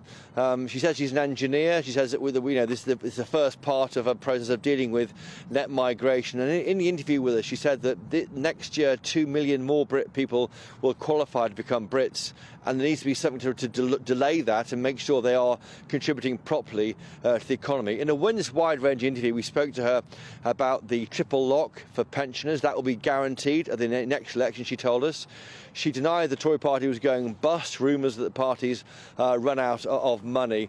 And she also was drawn on the issue of the voice coach, and she questioned, I think, the account given by Sir Keir Starmer when he wouldn't say at the dispatch box that all rules were followed, despite behind the scenes his spokesman saying that same thing. Here's what she had to say. We need to make sure that all of the people who are here have to have a meaningful contribution to the UK. So one of the things that we would be changing is making sure that people are net contributors to the UK. British citizenship is not an entitlement, it is not a right, it is a privilege. And we have one of the easiest routes to citizenship, and we need to tighten that up. I know it will work. Okay. I speak, as someone from an immigrant background myself. What is interesting is just how hypocritical Keir Starmer has been. I don't know anyone who needs emergency voice coaching on Christmas Eve. I think that Keir Starmer is a lawyer, not a leader, and I think he knows exactly what he can and cannot say to get himself out of trouble. We're raising money, we're doing well. Obviously, we would always like more. We've had an increasing membership. Right now, the job we've got is to rebuild trust with the British public. People need to see that we are a credible alternative to Labour, and I need to show that. That's what I'm doing with the policy on indefinite leave to remain and citizenship, and I hope that people can see that we're doing our job as the opposition. There we have Kemi Badenoch talking to us, and she was drawn elsewhere also on the issue of the party's finances. There has been reporting about the party's run out of money, reports it might be moving out of its central London location. Here's what she had to say about that. So yes, we're raising money. We're doing well. Obviously, we would always like more. We've had an increasing membership. Obviously, we would always like more. So please join. But right now, the job we've got is to rebuild trust with the British public. People need to see that we are a credible alternative to Labour, and I need to show that. That's what I'm doing with the policy on indefinite leave to remain and citizenship, and I hope that people can see that we're doing our job as the opposition. It's not going past the Tory party? I don't know where that came from. Absolutely Just not. quickly. Kemi Badenoch there. The party is not going bust. I asked her at the end of the interview, available on GB News' YouTube website now and on the website more generally, that whether she's enjoying the job. She said she likes a challenge. She could do something else, it would be much easier, but she likes fixing things. She's an engineer. We'll wait and see if this fixes the party's position in the polls, of course, lagging behind both Reform and Labour. Chris, that word you mentioned there was key, trust. It's all about trust and it's all about competence. And a lot of people are saying today, it's all very well saying that the Conservative Party will clamp down with an iron fist on immigration. But the precise things Kemi Badenoch was talking about to you earlier, there is a conveyor belt to leave to remain. 2 million people will be entitled to this by next year. They can bring their net dependents. They can bring their family. All of this, Chris Hope, happened on the Conservative Party's watch. All of the people on this conveyor belt got through the front door because the Conservatives left it wide open, both on legal and illegal immigration. A lot of people saying today, Chris Hope, this is a situation that you engineered. Why should we trust you to sort it out? And she gets that. She says that was a previous Tory government run by somebody else, of course. Rishi Sunak, Boris Johnson, Theresa May, David Cameron, all those individuals were in charge of that party, and Liz Truss, of course, during that period. She wasn't in charge. It's under new management, she says. And the remarks by Priti Patel, the Foreign Secretary, not apologising for that record migration, nearly 1 million arriving in one 12-month period. She says, of course, that the Home Foreign Secretary has said numbers are too high. They'll be amending a migration bill next week. They think this idea of cracking down on illegal migration will make it easier for those to come here by removing elements, or in fact the entire Rwanda plan being removed and the law being published next week from the government. So this is the beginning of an attempt to get back on the front foot on migration, on letting down so many voters, and in fact GB News viewers and listeners, we know from our postbag, really let down by this party over the past 14 years. Here's an attempt by Kemi Badenoch to get back on the front foot. And you're there in Peterborough with Kemi Badenoch, but I believe, Chris Hope, you have a new line for us on Sir Keir Starmer. That's right. So Keir Starmer, we can confirm that the Prime Minister has been to Southport today, where he met with victims of those attacks last August. This is actually his third visit to Southport. Of course, he went, didn't he, immediately after the attacks, laid flowers. He's done 2 private visits since then. The second one was today. We can confirm at GB News the Prime Minister, Sir Keir Starmer, has been to visit the families of the victims of those Southport attacks today in Southport on Merseyside. OK, well, let's hope it went better than the first one, of course, when he was booed and heckled by locals. Thank you very much there. And that is Chris Hope live from Peterborough. And we can now speak with the political commentator, Tim Scott. Tim, welcome to the show.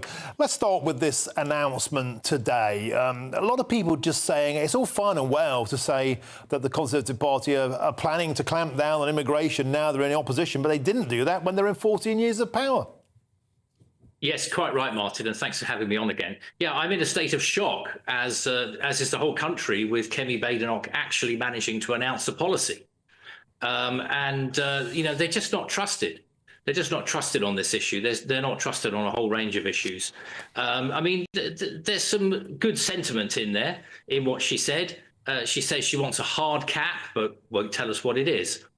Indefinite leave to remain, that's nothing to do with Brexit, by the way. She wants to make that stricter, and she wants to make sure that people are contributing. Well, it's all very well, but we've heard this all before, Martin, haven't we?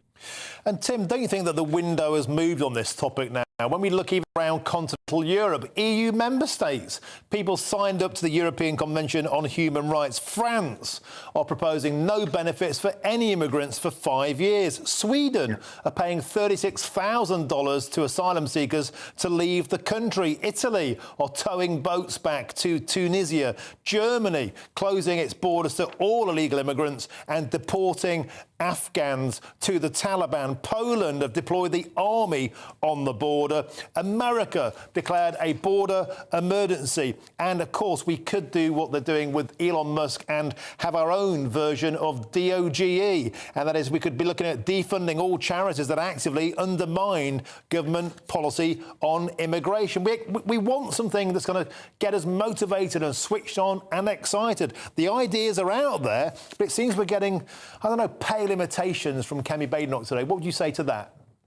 Yeah, I think we're getting the watered down version, Martin. I mean, how is it that some countries that are still in the European Union seem to be doing better at controlling their borders and deporting people than we are? Whatever happened to take back control? I think you mentioned what's happening in America. I mean, Donald Trump has certainly hit the ground running, hasn't he? In fact, he's hit the ground like a whirlwind. And, you know, I think many of us, at least on this issue, whatever you think of Trump, at least on this issue, I think many of us will be looking with envious eyes at what they're able to do in America to control their borders.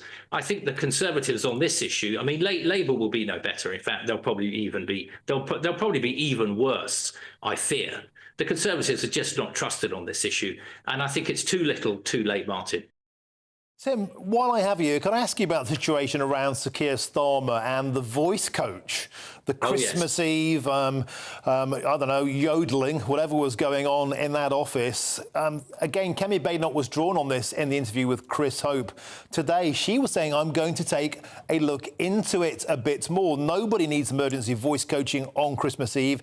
It feels like a dodgy story. Stephen Barrett, barrister, earlier on the show, said that it's not enough to say the window has elapsed. Do the British public have a right to know, yes or no? Did Sir Keir Starmer break those lockdown rules? Well, exactly, Martin. I mean, who doesn't need an emergency voice coaching session on Christmas Eve? You know, I mean, I don't know about this voice coaching. I mean, Keir Starmer's so dull, you should ask for his money back. You know, I think he's been diddled. But honestly, it's extraordinary story, Martin, isn't it? You know, we're entitled to know the truth because Labour really pushed the boat out against Boris and against the Conservatives, not without reason, about some of the stuff that went on. Keir Starmer was constantly trying to portray himself as whiter than white or purer than pure.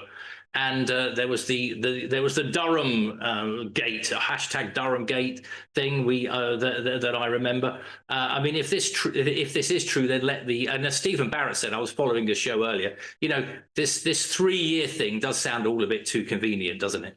Yeah, I just think you're right. You know, it's all the way from Sabir, Korma, Free Gear, Keir, no tiers for Keir. In this instance, Tier 4, T3, is it 4-tier Keir? I don't know. I've lost touch. It just feels continually that different rules apply. Do as I say, not as I do. And I wonder if people are going to swallow this. Oh, you know, it's outside the 3-year window. Nothing to see here. I just think people deserve more. And I think this story, I think it has legs. Yeah, I think it's going to run and run. But thanks for joining us on today's show. That's the political commentator, Tim Scott. Always a pleasure. Thank you very, very much.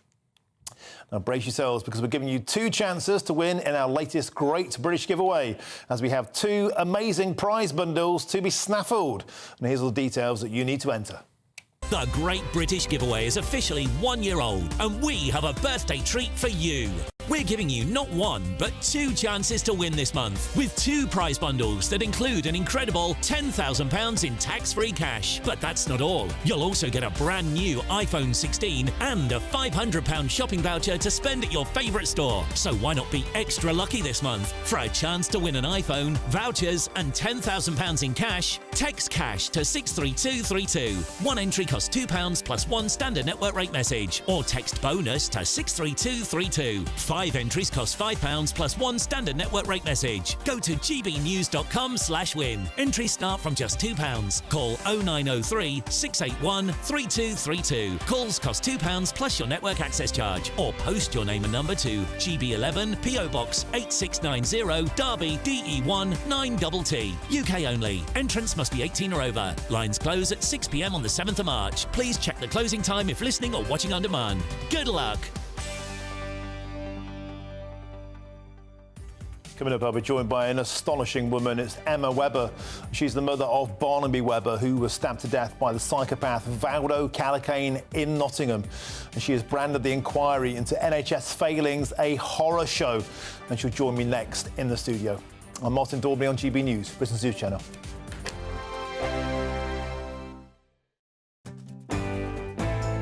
Hello there, I'm Eamon Holmes. Thank you for joining us on GB News, Britain's News Channel.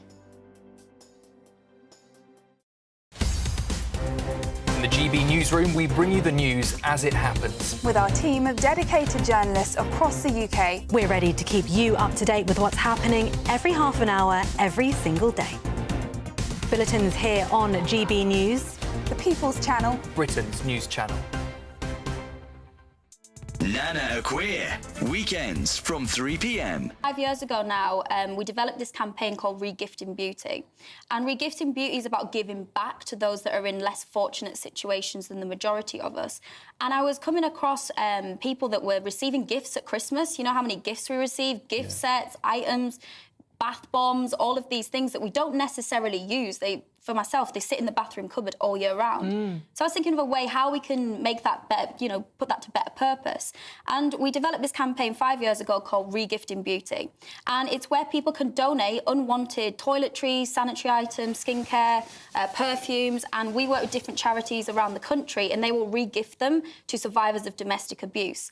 And for years now, it's only really been focused around women. There hasn't really been a male focus. So Ben and I were having conversations, and we were thinking, well, And I was getting comments throughout the years of doing it, saying, why are men excluded from this? Surely it should be applicable to men too. I mean, in the UK, over 700,000 men are suffering with domestic abuse on an annual basis. And a lot of that goes unreported. And there's over 2 million people in the UK that do suffer from some form of domestic abuse, be it physical or psychological, and it's an important topic that we should be discussing. So this campaign is about providing something that may seem trivial, but it restores some level of dignity. And I think that's so important when survivors are just trying to regain aspects of their life. Something so small that maybe sitting in your bathroom cupboard that you're not using could go to such better use. So this year we're launching the Regifting Beauty, the Turnaround Edition, about turning around moments in life and allowing people to have those turnaround moments, which also plays on Ben's, song, Turnaround. Gotta turn it fits in nicely with that. Which I'll be on with you. for the remix, It's all fitting in nicely, isn't it? GB News, the People's Channel. I'm Christopher Hope. From pop stars to politicians, I'll interview anybody in a pub who's got a political opinion. Join me every Friday on Spotify, Apple Podcasts, YouTube or gbnews.com, or wherever you get your podcasts. This is GB News, the People's Channel. I'm Stephen Dixon, and thanks for joining us on GB News, Britain's news channel.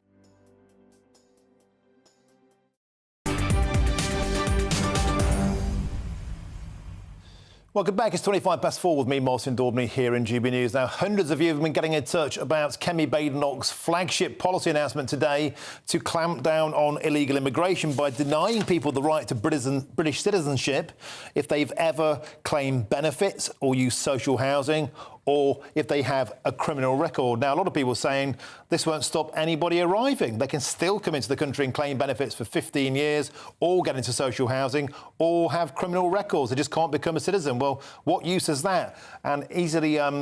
Melissa says here, this is not stopping the boats. Until we stop people coming to this country, we will have a problem and we'll never be able to get them out of our country. Papa says this, mark my words, if the Conservatives got back into power, they wouldn't be just as bad as they were before Labour. They will be worse. Bookmark this comment. I predict it will get much worse. Andy G says this, I don't trust any of them, Martin. That includes the Conservatives and the Labour Party. And Angela says this, stop giving away benefits in the first place. Sometimes I just give up with this madness of modern politics. And Jay says this, I can't listen to anything the Conservatives say on immigration anymore. They have 14 years to get it right. And let's face it, they utterly failed. Now back to the studio, and the families of the Nottingham attack victims, the killer victims, have hit out on what they call an NHS horror show report, where they say there were unimaginable failures of an epic level. An independent investigation into the care of Valdo Calacane revealed missed opportunities to treat his paranoid schizophrenia before he killed 19-year-old students Barnaby Webber and Grace O'Malley Kumar, and of course the caretaker Ian Coates in June 2023. Well, the mother of Barnaby, Emma Webber, said that the report showed that all the three victims would be here today if mental health teams had just done their jobs properly. Now she's demanding a full public inquiry with full legal teeth, which has previously been promised to the families, yet has not actually been delivered. I'm delighted to say I'm now joined by Emma Webber, the mother of Barnaby, in the studio. Emma, welcome to the show. Hi. Can I first just say it's incredible to meet you in person. I think you're astonishing. What you've been doing, and I really do, how you haven't given up, and how this report, they tried to bury it, they tried to water it down, they tried to give a redacted version, you wouldn't take no for an answer, you and the other families, and God bless you for pushing on that. And the full report was published yesterday. You called it a horror show. You said Calacane got away with murder. Tell us more. Yeah, I think I was going to bring it. I haven't had time to get it out, but this sort of weighted tome of 300-odd pages was a fight for us to be allowed to have that unredacted report 3 weeks ago. It was presented to us and we had to sign a gagging order, effectively. So you can imagine the horror of having to read that and try and ingest that, and then continually battle with NHSC with regards to when they were going to publish it, how they were going to publish it, and who was going to get it, and then have to fight again to make our case that it is in the public interest, that the true scale of those failures were out there. And I think the really important thing is to illustrate that yesterday's report is one of nine separate torturous, painful investigations, reports and reviews across all of the failing agencies that so badly let my son, Grace, Ian, Dan and also the people of Nottingham. And whilst you say, yes, sort of demanding a public inquiry, yeah, we've been promised a public inquiry. We were back in the summer of last year. But it has to be statutory. Yeah. And that's the key difference, because this government particularly, I would imagine that most of the public are sick of hearing the word public inquiry. Yeah. Oh, that went wrong, we're going to have a public inquiry to look into that. Lessons must be learned. Oh, that is the copy and paste that frustrates me the most, and I'm fed up of what, our deep condolences for your tragic loss, and that's white noise now, enough is enough, because a statutory inquiry basically means that people have to attend, they're compelled to attend, all of the organisations, all of the institutions, agencies and individuals. So all of the truth will be there. That's all it is just getting the truth finally. Would you like the inquiry to have even more teeth? A lot of people have been saying about grooming gay inquiries, for example, people should be held accountable, people should be named, institutions should be named, perhaps people should lose their jobs, perhaps some people should face the full force of the law themselves. Otherwise, we have anonymous bureaucrats making decisions that dreadfully impact lives and cost lives, and nobody ever seems to be accountable. No, they destroy lives, they destroy families and communities and reputations, but the key thing there is that it's the accountability, and that's what's been lacking for decades. Yesterday's report is one of 600. I couldn't believe that when I heard 600. that. It's astonishing. I know, over the past 30 years, and these are NHS reports, investigations similar into murders through mental health-related illness. So this is not exceptions, this is on top of everything else. In Nottingham alone, since the year 2000, there have been 50 mental health homicides. So that's Nottingham, and we can't just focus on Nottingham all the time because it's across the country. It sounds very bleak. It is very bleak to say 2 police forces failed, the entire mental health trust failed, and they did. But what we have to do now is do something different, because Barnaby was killed in June 2023. Look at what's happened since. It has happened again, not in Nottingham and other areas, but it will. And I get messages from people all the time who are worried that their children are going to be the next Vado Calacane, that they're not getting the support, the help, despite the comments that you've probably had in the right to reply from the Mental Health Trust and the police forces. And that's right, that they have the right to reply. But it's time for action now, and that's why we've said to the Prime Minister, yes, you've told us it's a public inquiry, but we know what we need, and we've justified why, all of us. Stop putting us through this mental torture and this fight, and do the right thing, because we're doing the right thing. And Emma, some of the detail that came out, some of the incompetence, some of the oversights, some of the soft soaping of Calacane are simply jaw-dropping. Yeah. They wouldn't make him take his medication because he didn't like needles. They weren't checking on him for months at a time. Yeah. They weren't going to mandatory visit him. As a consequence, he wasn't on that medication at the time, which I understand he is now on. I think and this heartbreaking thing that you said, that the family said they've got their brother back because now he's medicated, and of course you can never get Barnaby back. Barney's never coming home, nor was Grace or Ian, and Calacane responded every single time he was sectioned. He responded to the medication. He was not, as far as we're aware from that report and our legal advice thus far, he was not treatment resistant. Therefore, he's a hospital patient on an indefinite hospital order. He's receiving no penal element whatsoever for the heinous crimes that he undertook. And he gets benefits in hospital. Yeah. So he'll come out, and the hard reality is that the majority of over 80% are out within 10 years, and nearly 100% are out within 20 years. And Calacane will be younger than me when he comes out. Do you think he will ever be released? Do you have such little faith in the system that this psychopath this multiple killer can be released. Do you think that could ever happen? Well, I think if he's responding and he's getting better, then how can they not? I know it's unlikely he'll ever come out.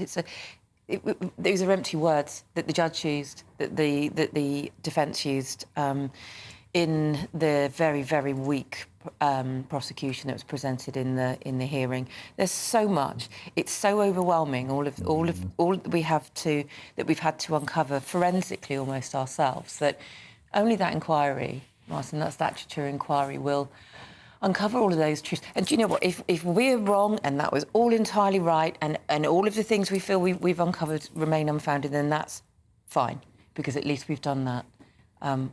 I know that's not the case, but you have to, we have to give that opportunity.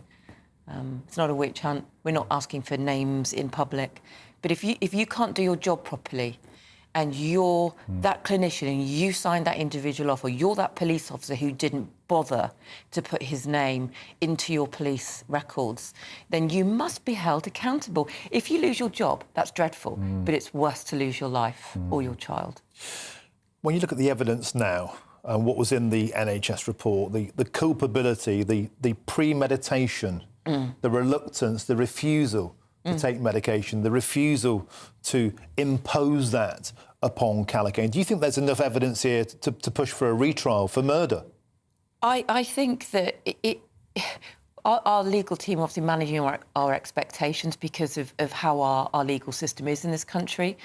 But I had the opportunity to meet with the then Justice Minister, Alex Chalk, whilst all of this was beginning to unravel in December 2023. And he said, Emma, just because it's the law doesn't mean it's right, and just because it's the law it doesn't mean it can't change. So if a wrong has been done, and at this magnitude, then it must be righted, and whatever that takes. If the law has to change, then the law has to change. And this individual who stockpiled his weapons. He bought them online for months. He knew what he was doing. He hid in the shadows. He preyed upon my son and Grace. Yeah, he knew what he was doing. He knew it was wrong, and he did it anyway. And yeah, he's ill. Of course he's ill. He should be rehabilitated for his illness and treated, and continue responding, and then carry on and go to prison and serve the appropriate punishment for his crime. Do you think you can ever forgive him for what he did? No, I haven't, no. And I don't want to sound ranty. I have no capacity at this moment in time to even want to. And I understand that some victims can. Who knows in the passage of time? I very, very much doubt it. Another heartbreaking line that came out is you've been contacted by parents who lost their children at Southport. And the line that, it really gets me choked. God knows how you must feel. You're suddenly a member of this awful club that you never wanted to be in. Yeah. You know, a club of people who've lost their children. We heard today that the Prime Minister has visited Southport to try and do something about that. Do you have faith in politicians that things are going to change, that the families in Southport, families like yourself, will ever get the justice and resolution you need? I think, certainly since yesterday, we have to change our words, we have to change our narrative as families to say, yeah, it will, we will make it.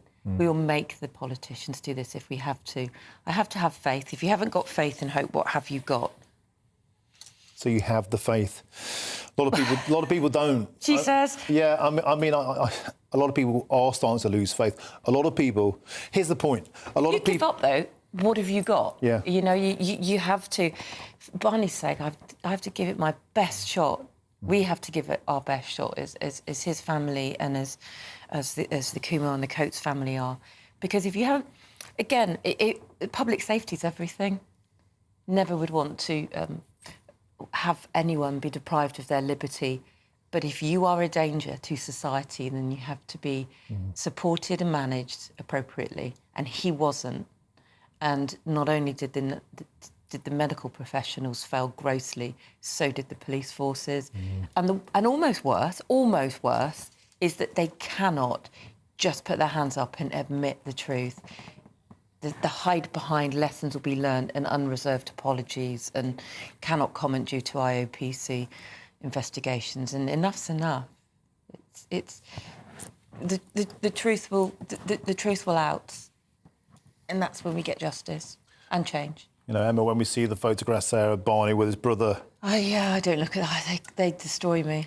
Isn't that awful? It's my son. I find it so hard to look at him because that's how painful it is. I saw when we put the pictures of Calico in, you won't look at him. Oh, no, it turns my stomach. But for weeks, I didn't want to know his name. For months, I didn't want to see that face.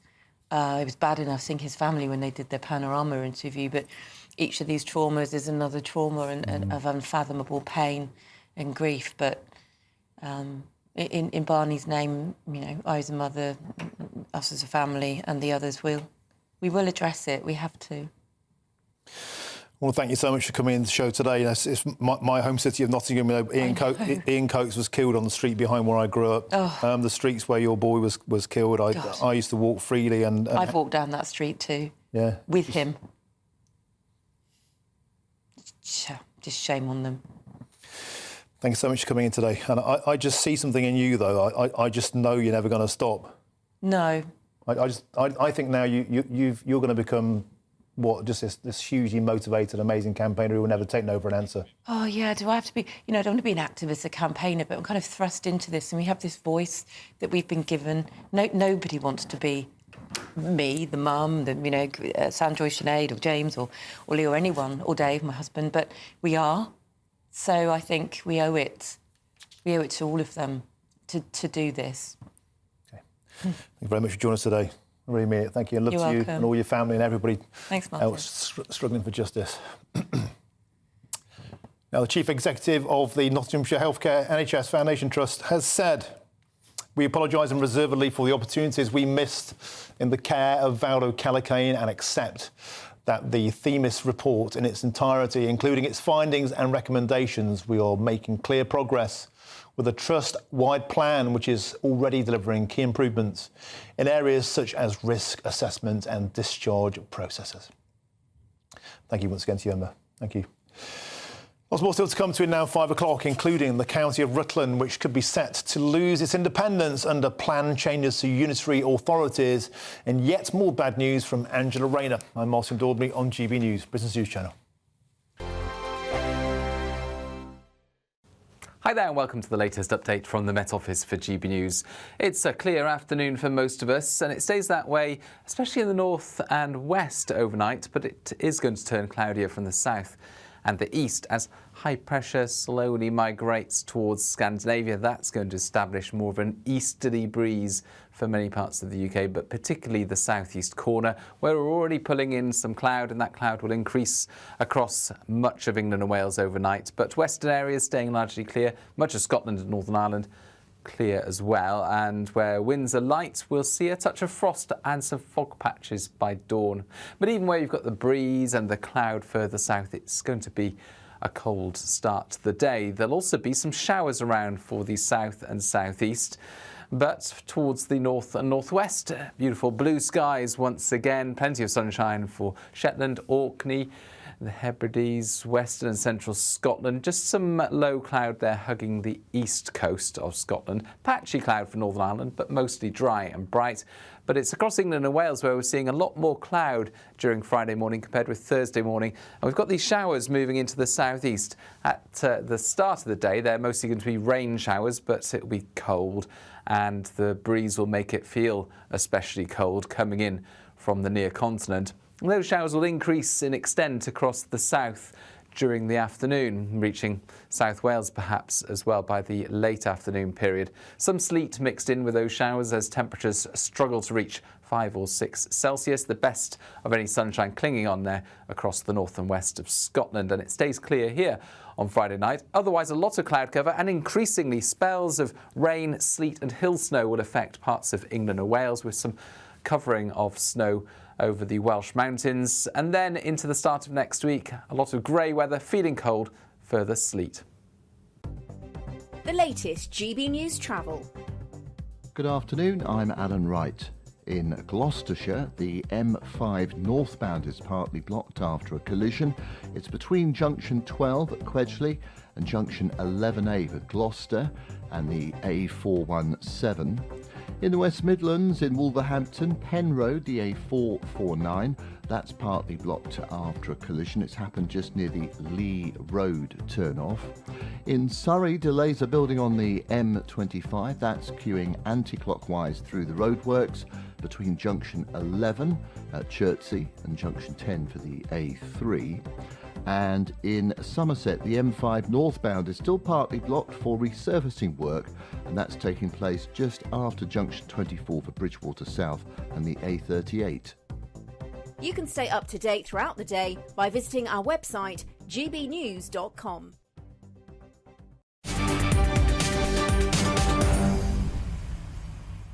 Welcome back, 4:44 with me, Martin Daubney, here on GB News. Now, Rutland has been referred to as a county since the 12th century. But under the government's planned reforms to local government, England's smallest county could soon lose its independence, while the Deputy Prime Minister, Angela Rayner, wants to merge district councils and counties to create new unitary authorities, which has led to Leicestershire County Council to call for its merger with Rutland, something which the locals aren't happy about. Let's find out exactly that now and go live to Rutland and speak to GB News' East Midland reporter Will Hollis. Will, they're not happy about being merged with Leicestershire, and who can blame them? Afternoon, Martin. Angela Rayner says this is going to be a power shift from Whitehall to the town halls. That means smaller unitary authorities like Rutland County Council and district councils around the country will be merged with much bigger councils. In Rutland, many people come for Rutland water, they come for the food, and they come for this statue here in Oakham as well, to the late Queen Elizabeth. Thousands more visitors coming to Oakham. One of the people that knows Oakham very well is Sir Alan Duncan, the former Rutland MP and former Tory minister. Alan, you were part of a campaign to give Rutland its independence in the 1990s. Does this feel like something you've always heard before? Yeah, it's déjà vu 50 years later since a Conservative government despicably tried to abolish this county. Rutland has been a county for 700 years. It's the smallest county. And look, this is an example of the county's civic pride. And this is not about devolution. It's about trampling over history and identity. People who live in Rutland feel very strongly about their little county, and they feel part of it. It's got a sense of community. But the other point, and this is where Angela Rayner has to listen, is that in terms of running local government, it works. It's small, it's efficient, it doesn't really have that many problems compared with others, so there's no need to use it like a chess piece on a board and push it into Leicestershire or Lincolnshire. Let's please just be Rutland. Angela, just let us remain, please, as the county of Rutland. 41,000 people live here. Angela Rayner and the government says unitary authorities of 500,000 is what they're going to be aiming for. Leicestershire County Council leader says it's not a matter of if, it's a matter of when this happens, and it's going to happen in some sort of form. This is unavoidable, right? Look, I think there are many parts of the country which will benefit from scale, particularly when there are urban problems and social problems and things like that. But we don't have those on the same scale in Rutland. We can survive as a little unit, and I think that it is intellectually vacuous to think that you can just take a map and divide it into little lumps of 500,000, whereas, you know, communities are different, connections are different, topography is different. A little county should survive, it can work. Do not destroy 700 years of history. It's quite clear that you and many people here in Rutland don't want this to happen. That's the heart. But the head is surely saying this is going to be the end of Rutland. No. Look, you can reorganise things around. They don't have the same sense of identity. They don't have this specific history, and they don't have the same needs. We do not need to be pushed into some bigger unit. We can survive on our own with fair funding. We can do it. Sir Alan Duncan, former MP for Rutland, thank you very much for staying out here under this fantastic statue to Queen Elizabeth II, especially when it's 1 degree right now. This is the story of Rutland. It isn't over. It started in 1,000 years ago, but it's bubbling on right now as the government changes the way that councils are formed and created right now. Beautiful stuff, Will Hollis. Thank you very, very much there, live from Rutland. Now, if you're in search of some winter sun this year, here is the forecast for some of the top European holiday destinations. Can't wait to get in that sea. Lovely and warm. Just like the feeling of having great travel insurance. All Clear Travel Insurance sponsors GB News travel destinations forecast. It's been quite a wet start to the year across Iberia, and there's more rain to come for Spain and Portugal. Plenty of sunshine, though, for Greece and across Cyprus after we had some showers here at the weekend. It is still a little on the cool side. Some showers heading into southern Italy and across Malta on Friday afternoon. Much of the south of Spain still dry at this stage, but that rain is moving in. Plenty of sunshine across the Canaries. That rain across Spain will head to the south of France as we go into the weekend, so turning wet in Nice. All Clear Travel Insurance sponsors GB News travel destinations forecast.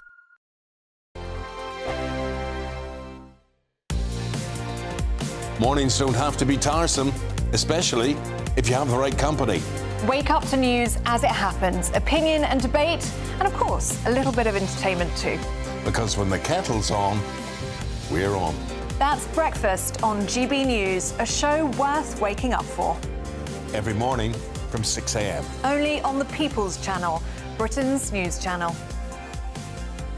We'll spread the news, you spread the word. GB News Breakfast, every day from 6 a.m. Have you noticed that more and more stores are closing? Well, last year, apparently 13,000 stores closed for the last time on the high street. Well, experts warn the worst is still to come for our small businesses. Well, let's talk to retail expert Jeremy Baker. Good morning to you, Jeremy. How bad is it and what can be done? Well, nothing can be done about it. Retail is like that. It's boom and bust operation. So last year, let's say you had a shop and it was booming.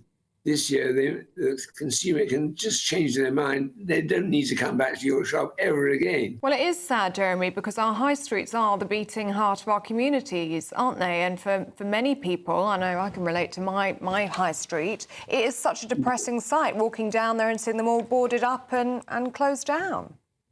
But how often do you walk down there boarded up high street? I think people move on to something else. The online world is very big. Yeah. And lots of other things are very exciting.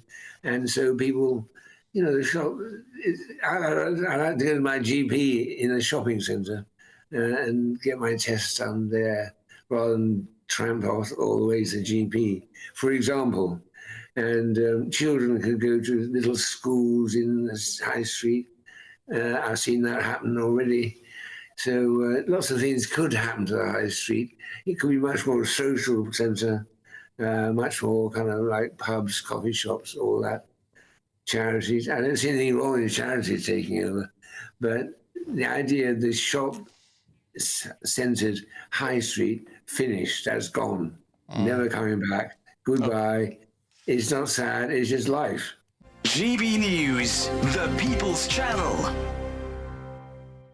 Hi, I'm Michelle Dewberry, and my show is your opportunity to cut through all the noise and dive in headfirst to some robust debates. Ideas clash. Situation, isn't it? No, because the failure is you're deliberately avoiding my point. Nothing's held back. And if you think this is the end of it, wait for more. And we do not shy away from the difficult stuff. Sometimes I want to shake people and say, if only you understood. So join me on Dubes & Co. weeknights at 6 p.m. only on GB News, Britain's news channel. Welcome back. It's 4:52 now. Let's talk about the state of mental health in the UK construction industry.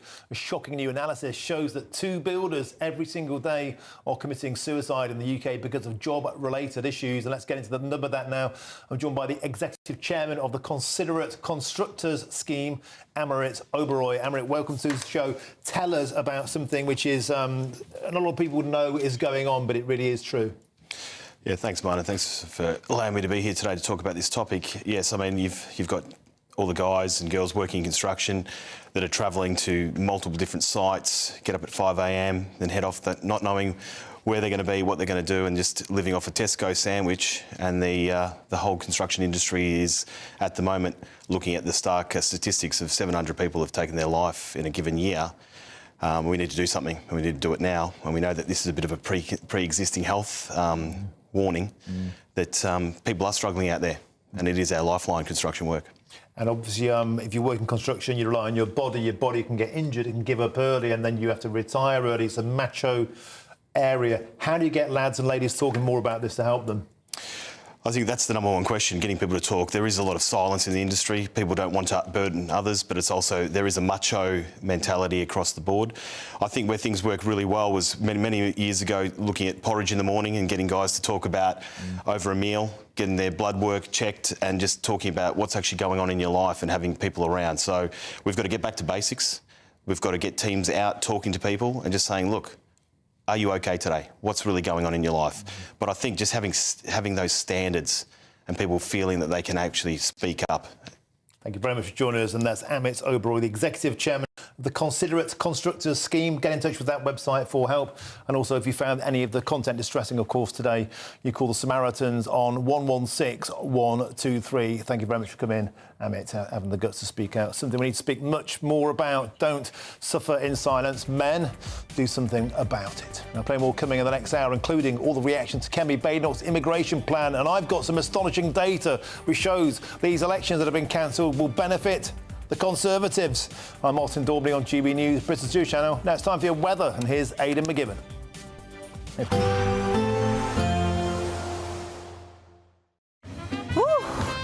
A chilly start will give way to a lovely, warm afternoon. Boxed heat pumps, sponsors of weather on GB News. Hi there and welcome to the latest update from the Met Office for GB News. It's a clear afternoon for most of us and it stays that way, especially in the north and west overnight, but it is going to turn cloudier from the south and the east as high pressure slowly migrates towards Scandinavia. That's going to establish more of an easterly breeze for many parts of the UK, but particularly the southeast corner, where we're already pulling in some cloud, and that cloud will increase across much of England and Wales overnight. But western areas staying largely clear, much of Scotland and Northern Ireland clear as well, and where winds are light, we'll see a touch of frost and some fog patches by dawn.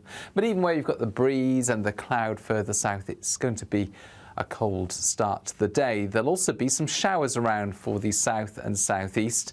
But towards the north and northwest, beautiful blue skies once again, plenty of sunshine for Shetland, Orkney, the Hebrides, western and central Scotland. Just some low cloud there hugging the east coast of Scotland. Patchy cloud for Northern Ireland, but mostly dry and bright.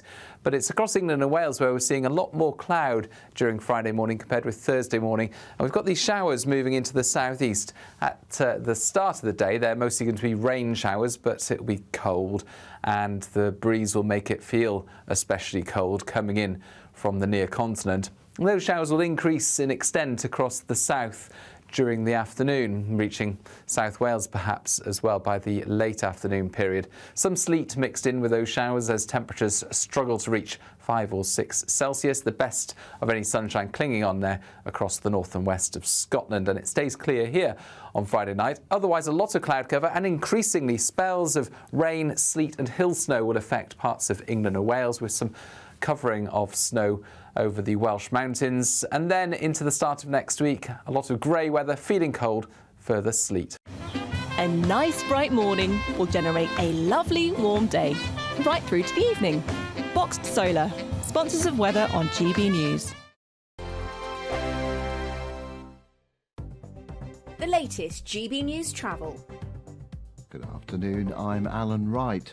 In the West Midlands, Hall Green, Robin Hood Lane, the A4040, that's blocked eastbound by a broken down lorry between Wake Green Road and Sarehole Road. In Gloucestershire, the M5 northbound is partly blocked after a collision between junction 12 for Quedgeley and junction 11A for Gloucester and the A417. In Somerset, the M5 northbound is partly blocked after a diesel spillage between Bridgewater South, junction 24, and junction 23 for Bridgewater North and the A39. In Hampshire, the M27 westbound is partly blocked by a breakdown. That's between Wickham at junction 10 and the Fareham turnoff at junction 9. You can stay up to date throughout the day by visiting our website gbnews.com.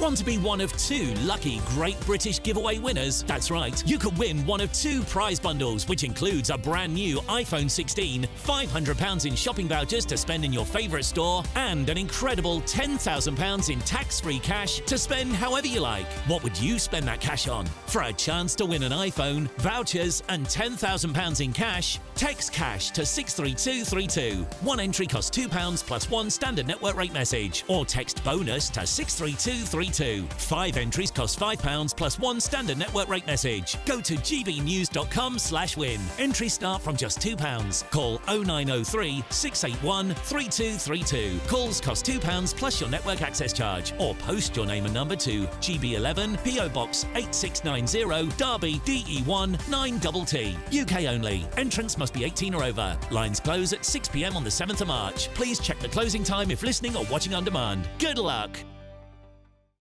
It's Patrick Christie's Tonight, and here we do things differently. It's explaining the absolute madness of this, doesn't it? It's explosive. I mean, this is very good. It's lively. 850. Your government sat there, Sean, and it did nothing. It's controversial. And the Middle East has been in turmoil since before I was born. It's everything you need to kickstart your evening. Everyone's had their Weetabix tonight. I love to see it. That's Patrick Christie's Tonight, weeknights from 9 p.m.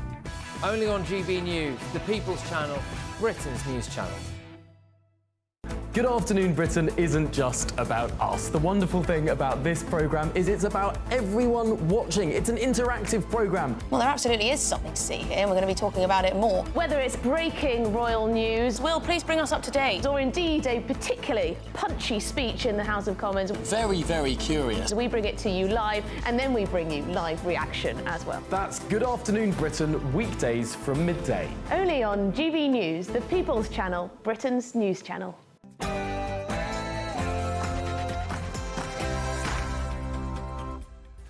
Very, very good afternoon to you. It's 5 p.m. Welcome to the Martin Daubney Show here on GB News. We'll bring you all the latest news, debate, analysis from Paddington until 6 o'clock this evening.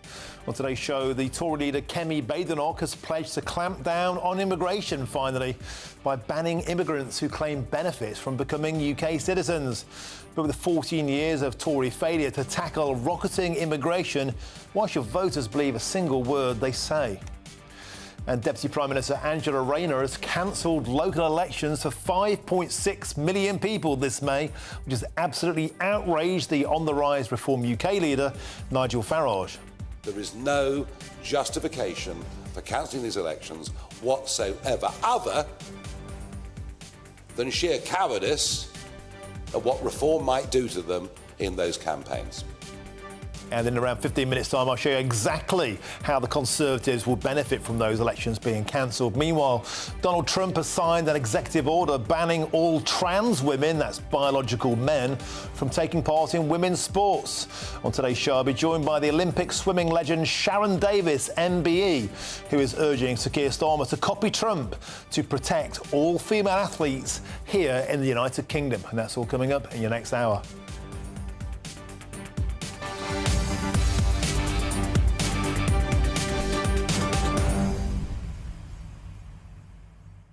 Welcome to the show. It's a pleasure to have your company. If you didn't see the show in the last hour, I would urge you to go back to YouTube and watch an astonishing interview with Emma Webber, who came in to visit us here at GB News. Of course, she's the mother of Barnaby Webber, one of the 3 who was killed by the knife-wielding psychopath Valdo Calacane in my home city of Nottingham.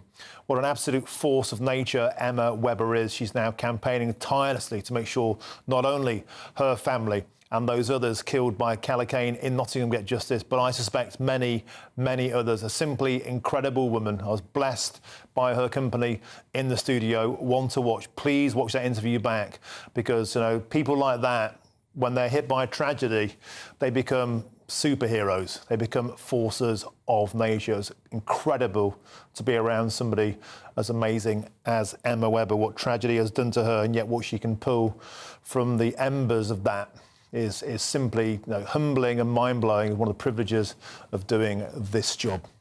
Now, get in touch the usual ways. Go to gbnews.com/your say. But now it's your headlines, and here's Mark White.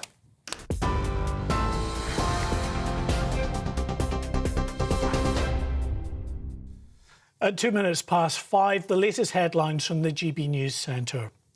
Conservative leader Kemi Badenoch has criticised the Prime Minister's style of leadership over claims he broke COVID lockdown rules.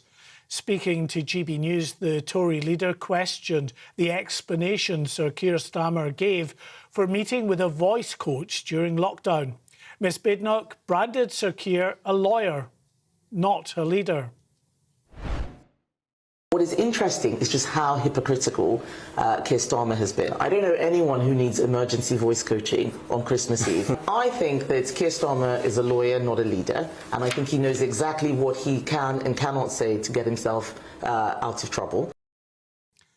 Meanwhile, GB News can confirm that the Prime Minister has met victims of the Southport attack today. It's the third time Sir Keir has visited the Merseyside town. One public visit took place immediately after the stabbings. This was the Prime Minister's second private visit, intended to meet the bereaved families and some of the victims of last July's attack at a Taylor Swift-themed dance class for school children.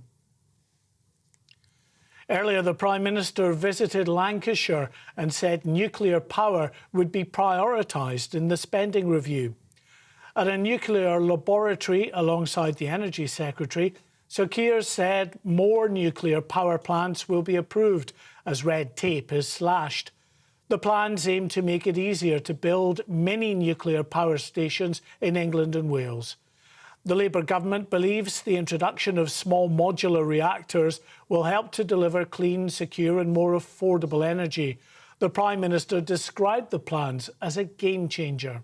Really ambitious, which means that we're going for innovation, technology, small modular, which I think will be a huge part of the future that you will all be working on, and of course making it more available in different places. As you know, there's only 8 sites at the moment where we can develop. From today onwards, many other sites can come forward. The potential for that is huge. 2 suspected people smugglers wanted by French authorities have been arrested in the UK by the National Crime Agency. Albanian Lulzim Baraj and Iraqi national Rebin Sharif were tracked down and detained in London. Both are wanted in France, where prosecutors accused them of being involved in a number of small boat crossings in 2022. They're also suspected of money laundering and other organised crime offences. The Foreign Office has announced that a Russian diplomat has had their accreditation revoked by the UK. The tit-for-tat move comes after a British diplomat was expelled from Moscow last year. The Russian ambassador was summoned to the Foreign Office to be informed of the move. Foreign Secretary David Lammy said he was unapologetic about protecting the UK's national interest. Lord Mandelson has sworn at a journalist when asked about his relationship with paedophile financier Jeffrey Epstein. Questions have been raised before about links between Britain's incoming US ambassador and Epstein, who died in prison in 2019. Lord Mandelson said he regretted ever meeting him, but then told a Financial Times reporter, "I'm not going into this. It's an FT obsession, and frankly, you can go and F off." The Met Police has stepped up efforts to combat mobile phone thefts, arresting 230 suspects in a single week. In coordinated action across London, the force targeted suspected thieves in hotspots like the West End, where nearly 40% of thefts occur. Scotland Yard said the trade in mobile phones nets criminals more than £50 million a year as they're resold in the UK and abroad. The Queen has praised the brilliant efforts of health workers and other staff supporting sexual assault victims. Her Majesty launched the purpose-built Sexual Assault Referral Centre in Exeter. She met one survivor who described the difference the service had made to her life. Queen Camilla told staff they're doing a brilliant job and shouldn't go unrecognised. And finally, dog treats made from lab-grown chicken have gone on sale at a UK pet retailer in what's being claimed as a world first. The treat, called Chick Bites, is made from plant-based ingredients, along with cultivated meat produced by growing cells in the lab instead of raising livestock. Those backing the product say the snack is a nutritious, healthy and sustainable alternative to traditional dog treats. That's all well and good, but what if Fido wants a bone? Anyway, someone who's always a good boy is Martin Daubney.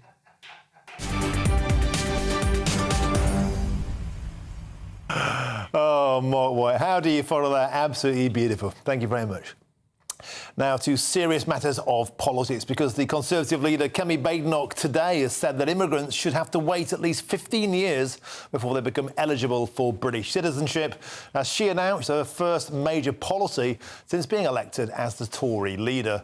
Ms Badenoch also said that indefinite leave to remain should not be granted to those who have criminal records or who claim benefits or social housing. But with the 14 years of Tory failure to tackle rocketing immigration, why should voters believe a single word they say? Well, our political editor Chris Hope spoke to Ms Badenoch earlier on today in Peterborough. We need to make sure that all of the people who are here have to have a meaningful contribution to the UK. So one of the things that we would be changing is making sure that people are net contributors to the UK. British citizenship is not an entitlement, it is not a right, it is a privilege. And we have one of the easiest routes to citizenship, and we need to tighten that up. I know it will work. Okay. You know, I speak, as someone from an immigrant background myself. What is interesting is just how hypocritical Keir Starmer has been. I don't know anyone who needs emergency voice coaching on Christmas Eve. I think that Keir Starmer is a lawyer, not a leader, and I think he knows exactly what he can and cannot say to get himself out of trouble. We're raising money, we're doing well. Obviously, we would always like more. We've had an increasing membership. Right now, the job we've got is to rebuild trust with the British public. People need to see that we are a credible alternative to Labour, and I need to show that. That's what I'm doing with the policy on indefinite leave to remain and citizenship, and I hope that people can see that we're doing our job as the opposition. Well, there's Chris Hope there earlier on today with the leader of the opposition, Kemi Badenoch, in Peterborough. I'm now joined in our studio in Paddington with our political correspondent, Catherine Forster. Catherine, welcome to the studio. We were expecting, well, I was anyway, a big bang today. This is the first major policy announcement of Miss Badenoch's reign, as it were, but I just feel like we got a bit of a damp squib instead. Well, I think the Conservatives are very glad that they do have a policy, because it's been quite a long wait, hasn't it? But I think, it's showing that she is an engineer. She's gone about this in a very methodical manner. They've made a plan. There's lots of detail there. But, of course, we are now in a world of Donald Trump, big move fast, break things announcement, Nigel Farage, surging in the polls. I was at the press conference with him yesterday. He is catnip to the press at the moment, and catnip to a lot of voters. The energy, the momentum feels like it's there. Now, Kemi Badenoch says that she knows this will work. But, of course, we always come back to, unfortunately for her, she was part and parcel of a government that spent 14 years promising to get net migration down, and instead it ballooned to nearly 1 million people coming in a year. And I think that is a fair point. She talked in that interview of a conveyor belt of leave to remain in Britain. 2 million people by next year would have that right. And she said, they bring their dependents, they bring their family. And again, that all happened under the Conservative government. Now, something else, Catherine, that Chris Hope probed the leader of the opposition on was the perilous state, the rumours of the state of the party's finances. Let's take a look at that clip. So yes, we're raising money. We're doing well. Obviously, we would always like more. We've had an increasing membership. Obviously, we would always like more. So please join. But right now, the job we've got is to rebuild trust with the British public. People need to see that we are a credible alternative to Labour, and I need to show that. That's what I'm doing with the policy on indefinite leave to remain and citizenship. And I hope that people can see that we're doing our job as the opposition. It's not going past the Tory party. I don't know where that came from. Absolutely Just not. quickly. And again, Catherine, this is a conversation being prompted by the amount of money that Reform are raising, £1 million in a night, and the battle over the number of members, mine's bigger than yours, all this stuff going on over Christmas. And again, Ms Badenoch being forced to react really there. Well, yes, and the Conservative Party, of course, traditionally, lots of people would shovel money their way because they were in government, they could get things done, they could be influenced. But it does feel now that, you know, their numbers, membership about 130,000, Reform are up to, what, about 190,000, Nick Candy with Reform now, you know, very friendly with Donald Trump, of course. And it feels like money is flowing towards Reform and away from the Conservative Party. Of course, still 4 years till the next election. Things can always change. Another huge topic, of course, at the moment is the Chagos Islands. And you've got a very interesting, albeit expletive-riddled tweet from Dominic Cummings, who's kicking up something of a stink about what happened on his desk in the past. Tell us more. Well, yes, yesterday I was in Prime Minister's Questions when the PM was sort of talking darkly and mysteriously about reasons why this had to go through.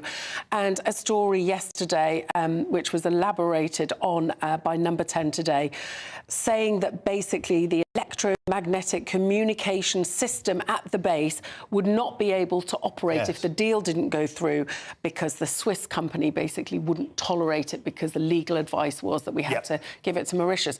Dominic Cummings, remember him, used to run the government, some would say, under Boris Johnson, tweeted to say, I'll read you some of it, I'll say blank where there's a swear word. This Chagos blank came to my desk in Number 10. It's all total blank from a few government lawyers. MI6 knows it, GCHQ knows it, MOD knows it. Everyone knows this is just the far-left international law grieve blank. And basically goes on to say that he said, no, we're not having any truck with this, and Washington's not, all the rest of it, and that was all fine. Everyone was happy, and then the lawyers had another crack at it. Boris Johnson was influenced by it. James Cleverly was influenced by it. And he says it is all just because of lawyer whining. Lawyer whining. There we go, superb stuff. And blanks for the memories there. An expletive-riddled tweet from Dominic Cummings, basically saying that this is just more lawyer talk. It's nonsense. Don't fall for it. Thank you very much, Catherine Forster, for your expert analysis. Now, moving on to those local council elections being cancelled, which, of course, got Mr Farage blooming angry, or maybe blank angry in England. Well, they will be delayed for 1 year to allow major reorganisations to take place. The local Government Secretary Angela Rayner has said now local elections in East Sussex, West Sussex, Essex, Thurrock, Hampshire, the Isle of Wight, Norfolk, Suffolk and Surrey will be those missing out on voting. And Reform UK has described this as an attack on democracy. And Nigel Farage said that only dictators cancel elections. Well, let's look now who'll be the net beneficiaries and who'll be the big losers from these cancellations. And I'm delighted to say I'm joined with the CEO of Electoral Calculus, great friend of the show, Mr Martin Baxter. Martin, welcome to the show.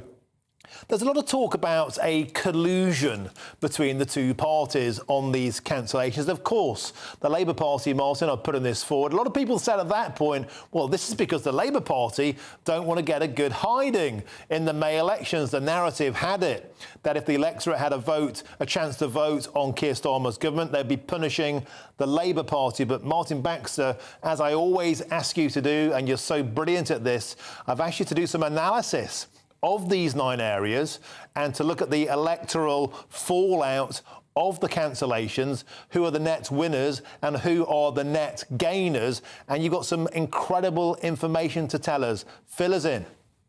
Good evening, Martin. Yeah, so we've done a rough prediction of what the council election results might have been in the areas that were cancelled. We did this using Westminster voting intention, which is not quite the same as local elections. People vote differently there, but it gives us a little bit of an idea. And it must be said, on the whole, Labour were probably not going to be losing a lot of ground on this election, because remember, the key thing is the benchmark. This is against 4 years ago, 2021, when Boris Johnson was still in power with the Conservatives. The Conservatives were very popular after the successful rollout of the COVID vaccine. and Labour were not popular. So it was a Conservative high-water mark, and you might expect that the Conservatives could be losing a lot of councillors and a lot of seats. And that's what our figures suggest, that both across the councils where elections are going ahead and where the elections have been delayed, the Conservatives would be the big loser. And so we have the slightly strange situation that the Labour government is enabling Conservative councillors to vote for their own terms of office to be extended by up to 3 years. Without consulting the public. So Labour's pushing, the Conservatives are pulling reform across, but the main beneficiaries from this are Conservative councillors who might have lost their seats, many of them, in May, get 3 more bonus years in office. And we see, particularly in Essex, Hampshire, Norfolk, Suffolk, Surrey and West Sussex, Conservative councils were at risk, and in particular, East Sussex Conservatives might well have lost. Norfolk, they might have had to share power with Reform. Surrey, they might have lost to the Liberal Democrats. And West Sussex, they might have lost to the Liberals and others. Reform are particularly disadvantaged that in Thurrock, they had a chance of getting either sole or near sole control of the council, their first council ever. But obviously Thurrock is off the agenda with the rest of Essex, which is a Reform stronghold. Yeah, let's just get that graphic back on screen now. There are 2 parts of it. On the left of that graphic there, we can see the total number of votes lost, and that's 5.6 million. And on the right-hand side of that screen there, you look into more detail, Martin Baxter, of the political swing. And we can see there from the top, East Sussex going from Conservative to Liberal Democrat, Essex remaining Conservative, Hampshire remaining Conservative, Isle of Wight, hard to predict, that is independent and Green at the moment. Now it gets spicy, Norfolk going from Conservative to Conservative Reform, Suffolk remaining Conservative, Surrey going from Conservative to Liberal Democrat, gain Thurrock, Labour to Reform, that being the one you pointed out there as Reform's first potential strong toehold, and West Sussex, Conservative to Liberal Democrat. Now, what that says to me is that in 5 of those areas, the Conservatives are losing out. They would have lost out, beg your pardon, but they won't because of this change. So, Martin Baxter, what's happened here is that the Labour Party has changed the rules, but the big beneficiaries are the Conservative Party. There's no wonder, Martin Baxter, the cat's got their tongue at CCHQ. They've kept totally stum on this. And this adds, does it not, fuel to the fire that this does appear to be something of a party collusion here. The Tories are keeping stum because their councillors won't have to face the music and they'll keep power for another 2 or 3 years. Yeah, it is slightly strange that Labour are enabling Conservatives to hang on in these councils. Equally, there are another bunch of councils where the elections are going ahead and the Conservatives might well lose power and Reform could gain a share of power. That I list Hertfordshire, Kent, Lancashire, Northamptonshire, Nottinghamshire and Warwickshire. Those are all councils where the election is going ahead and Reform have a chance probably of sharing power with the Conservatives as the minority partner, but getting a toehold in local government for the first time in a major way. So it's not like Labour have cherry-picked the councils to be sort of particularly good or bad, but just this election was probably going to be bad for the Conservatives, good for the Lib Dems and for Reform. And in those councils where it's not going ahead, that won't happen. So the voters' chance to kick out councillors they don't like has been taken away. And as you say, 5.6 million people's votes could be delayed for up to 3 years. And that would be the biggest democratic delay since the COVID public health emergency, where local elections were delayed for a year.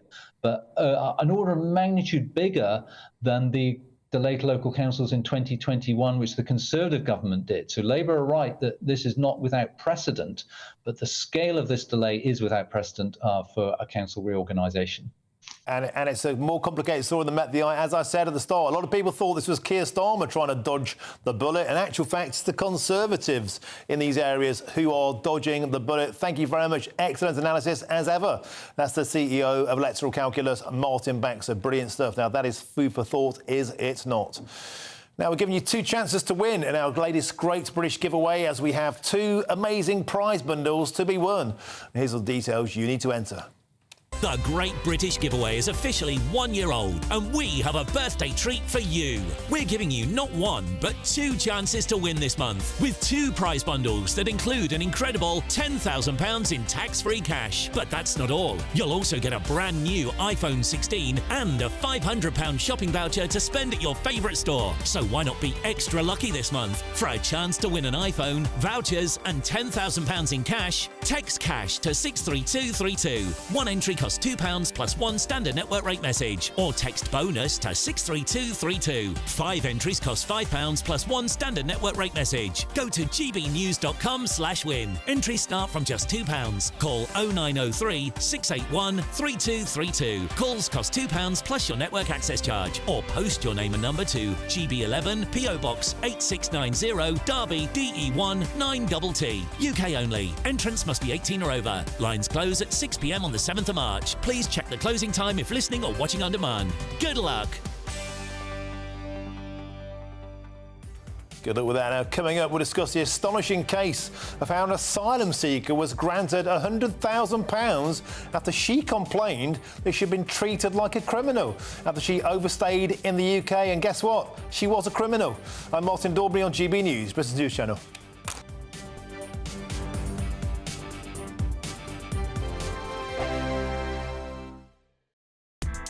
Join me, Nana Akwe, for an informative, interactive news programme with a difference. It's fun. No, he didn't say that, Dave. I'm so surprised. I think there's an element of truth to that. Join me from 3 p.m. every weekend, only on GB News, Britain's news channel. This is GB News, Britain's news channel. Now, after moving to the UK from Kochi in Japan over 25 years ago, our next guest missed the taste of home and started making sushi with local ingredients. Yes, Tomono Davies went on to establish Tomono Sushi Party, inspired by her mother's dedication to cooking fresh meals every day. Now, while sushi is usually enjoyed in restaurants in Japan, Tomono is showing that anyone can create it at home. So here we go. She's already taught over 500 people and is now bringing her passion to even more people.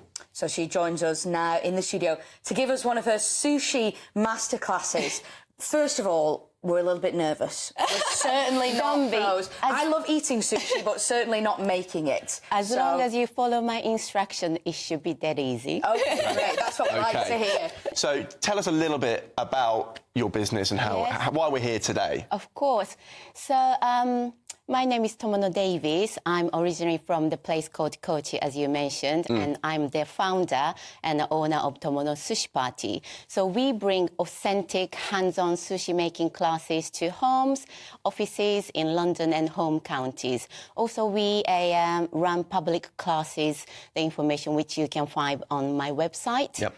So this goes all the way back in 90s, actually, when I was a student. Never. The Japanese food wasn't widely available, but I really craved a beautiful, aromatic aged sushi, Japanese food. And when you're craving something, you started making your own at home. And I fell in love with the Englishman. He brought me back to UK. Then that's the time more people start asking me, can you teach me how to make sushi? The People's Channel. This is Britain's Newsroom, where your voice matters. It's just astonishing. With expert analysis and honest opinion, we don't just keep you informed. We bring you unique perspectives you won't see anywhere else. Can't argue with any of that. When the news happens, it happens here. On Britain's Newsroom, weekdays from 9:30 a.m. Only on GB News. Headliners on GB News, 11 p.m. every night. It's got 3 top comedians going through the next day's newspapers so you don't have to read them, which is great. That's a good point. He's lying. I mean, maybe he's not lying. That's Headliners every night from 11 p.m. and 5 a.m. as well on GB News, Britain's news channel.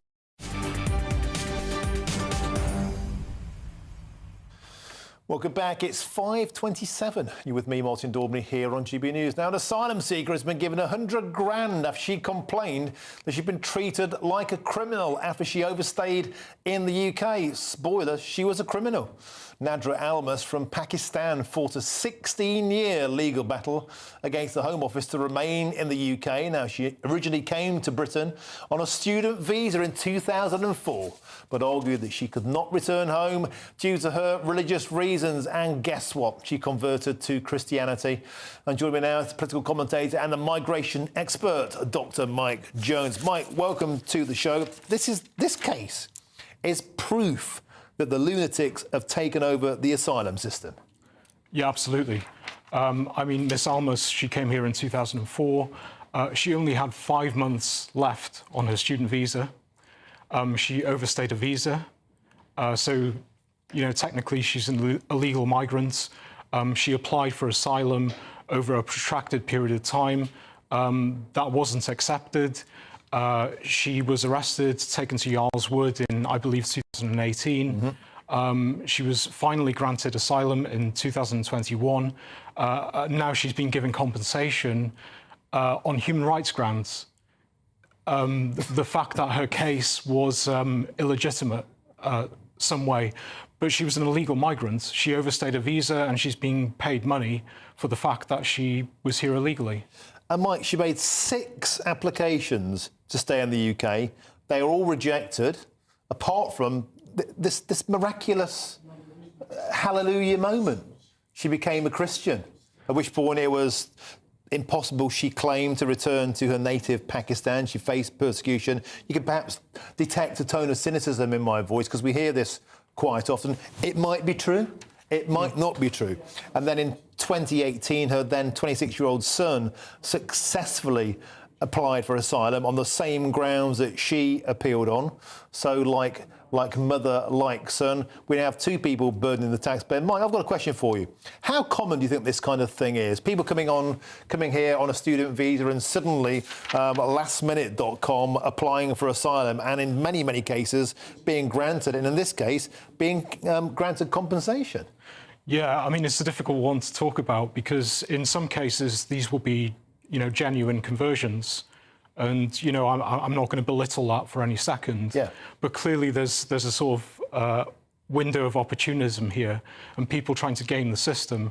And I think that's probably quite common. I think, you know, churches are put in very difficult situations because they're not immigration officers. They're there to preach the gospel and be as inclusive as possible. But obviously there's a tendency of people to apply for asylum while they're on the student visa. And it's really interesting, Martin, because traditionally we're told there's a big distinction between legal immigrants and asylum seekers, but the distinction is often quite blurred, because in this case we have illegal migrants who overstayed their visa, they became an illegal immigrant, and then they applied for asylum. So the distinctions between them are quite blurred. And the reason that she got this compensation was that while she was on this protracted investigation where they're looking into her visa, she wasn't able to work because she wasn't a legal citizen or a resident. You know, that's the way it is. And she claimed that impacted her ability to work. Well, you're not allowed to work if you overstayed a visa. That's the point of having them.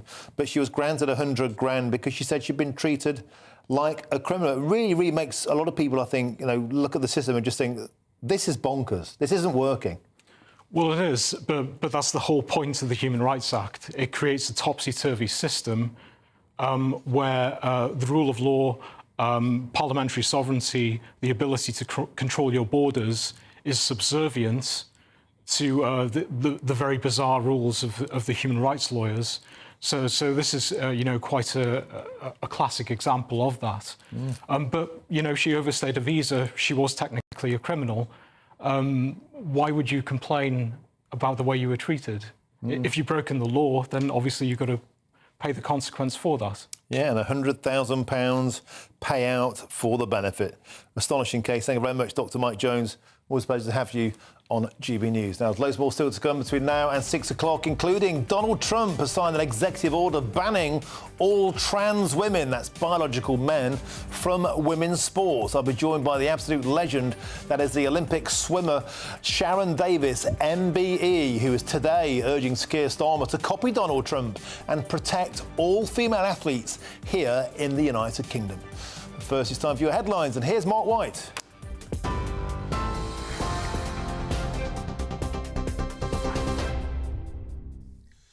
Good evening. At 5:32, the main headlines from the GB News Centre. Conservative leader Kemi Badenoch has criticised the Prime Minister's style of leadership over claims he broke COVID lockdown rules. Speaking to GB News, the Tory leader questioned the explanation Sir Keir Starmer gave for a meeting with a voice coach during lockdown. Ms Badenoch branded Sir Keir a lawyer, not a leader. What is interesting is just how hypocritical Keir Starmer has been. I don't know anyone who needs emergency voice coaching on Christmas Eve. I think that Keir Starmer is a lawyer, not a leader, and I think he knows exactly what he can and cannot say to get himself out of trouble. Meanwhile, GB News can confirm that the Prime Minister has met victims of the Southport attack today. It's the third time Sir Keir has visited the Merseyside town. One public visit took place immediately after the stabbings. This was the Prime Minister's second private visit, intended to meet with the bereaved families and some of the victims of last July's attack at a Taylor Swift-themed dance class for school children. Earlier, the Prime Minister visited Lancashire and said nuclear power would be prioritised in the spending review.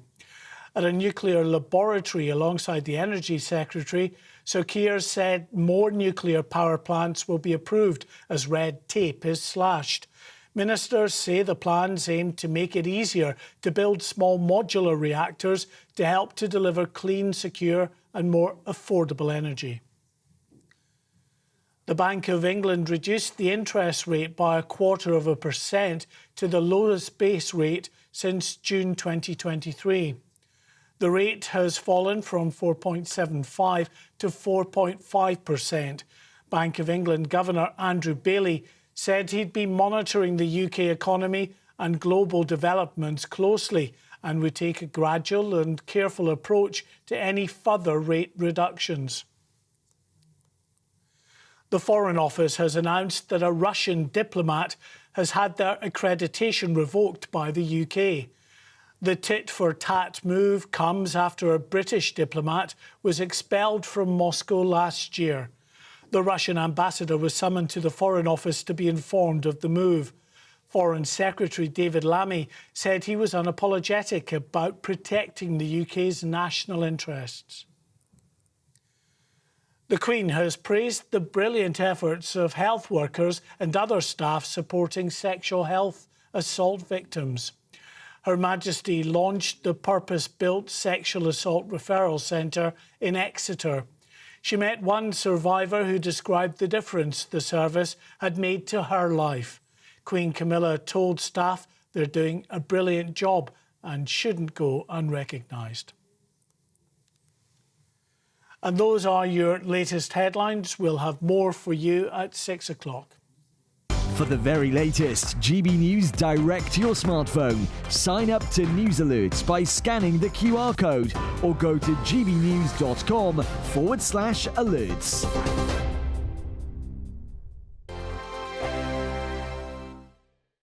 Hi there and welcome to the latest update from the Met Office for GB News. It's a clear afternoon for most of us and it stays that way, especially in the north and west overnight, but it is going to turn cloudier from the south and the east as high pressure slowly migrates towards Scandinavia. That's going to establish more of an easterly breeze for many parts of the UK, but particularly the southeast corner, where we're already pulling in some cloud, and that cloud will increase across much of England and Wales overnight. But western areas staying largely clear, much of Scotland and Northern Ireland clear as well, and where winds are light, we'll see a touch of frost and some fog patches by dawn. But even where you've got the breeze and the cloud further south, it's going to be a cold start to the day. There'll also be some showers around for the south and southeast. But towards the north and northwest, beautiful blue skies once again, plenty of sunshine for Shetland, Orkney, the Hebrides, western and central Scotland. Just some low cloud there hugging the east coast of Scotland. Patchy cloud for Northern Ireland, but mostly dry and bright. But it's across England and Wales where we're seeing a lot more cloud during Friday morning compared with Thursday morning. And we've got these showers moving into the southeast. At the start of the day, they're mostly going to be rain showers, but it'll be cold.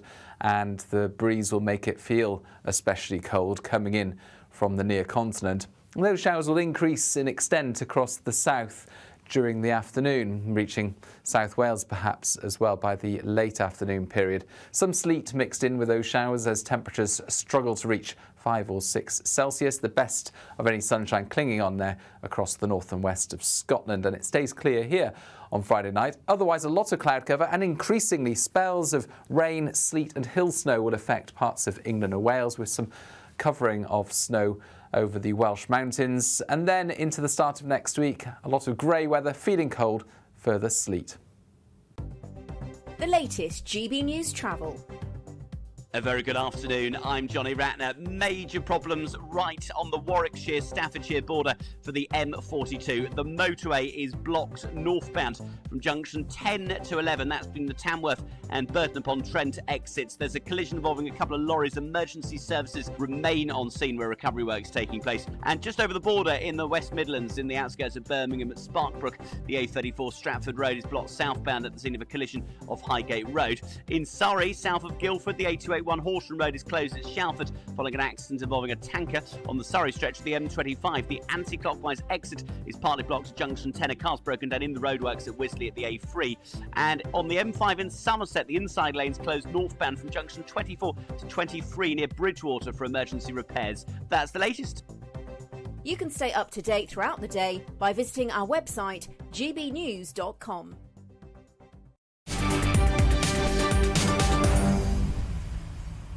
Welcome back. Time is 5:39 with me, Martin Daubney, here on GB News. My favourite time of the show, in person today. Jubes & Co. Jubes just hoved into view. What's on your menu? I did. I always make a special effort. When I know we're in the same building, I always make a special effort to come in, mainly so that I can see your feet, because it's a treat that the GB News viewers are denied. They don't get to see you.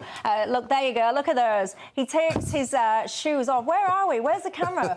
We need to be showcasing these sweaty hoofs. Look at them. It's my favourite part of the day. They're nice socks. Anyway, move on. I have no sense of smell, so it's I should be grateful for that, shouldn't I? Anyway, look, lots coming up on my programme. I'll play you all the full clip of Donald Trump announcing the transgender ban in sports. It'll bring goosebumps to your arm. I think it's time for the UK to follow suit. Also, now government rules say save us money, civil servants, or else you could be sacked. I think that one is an absolutely fabulous story. So, of course, I want to look at that. And a top barrister says that the justice system is so close to collapsing now.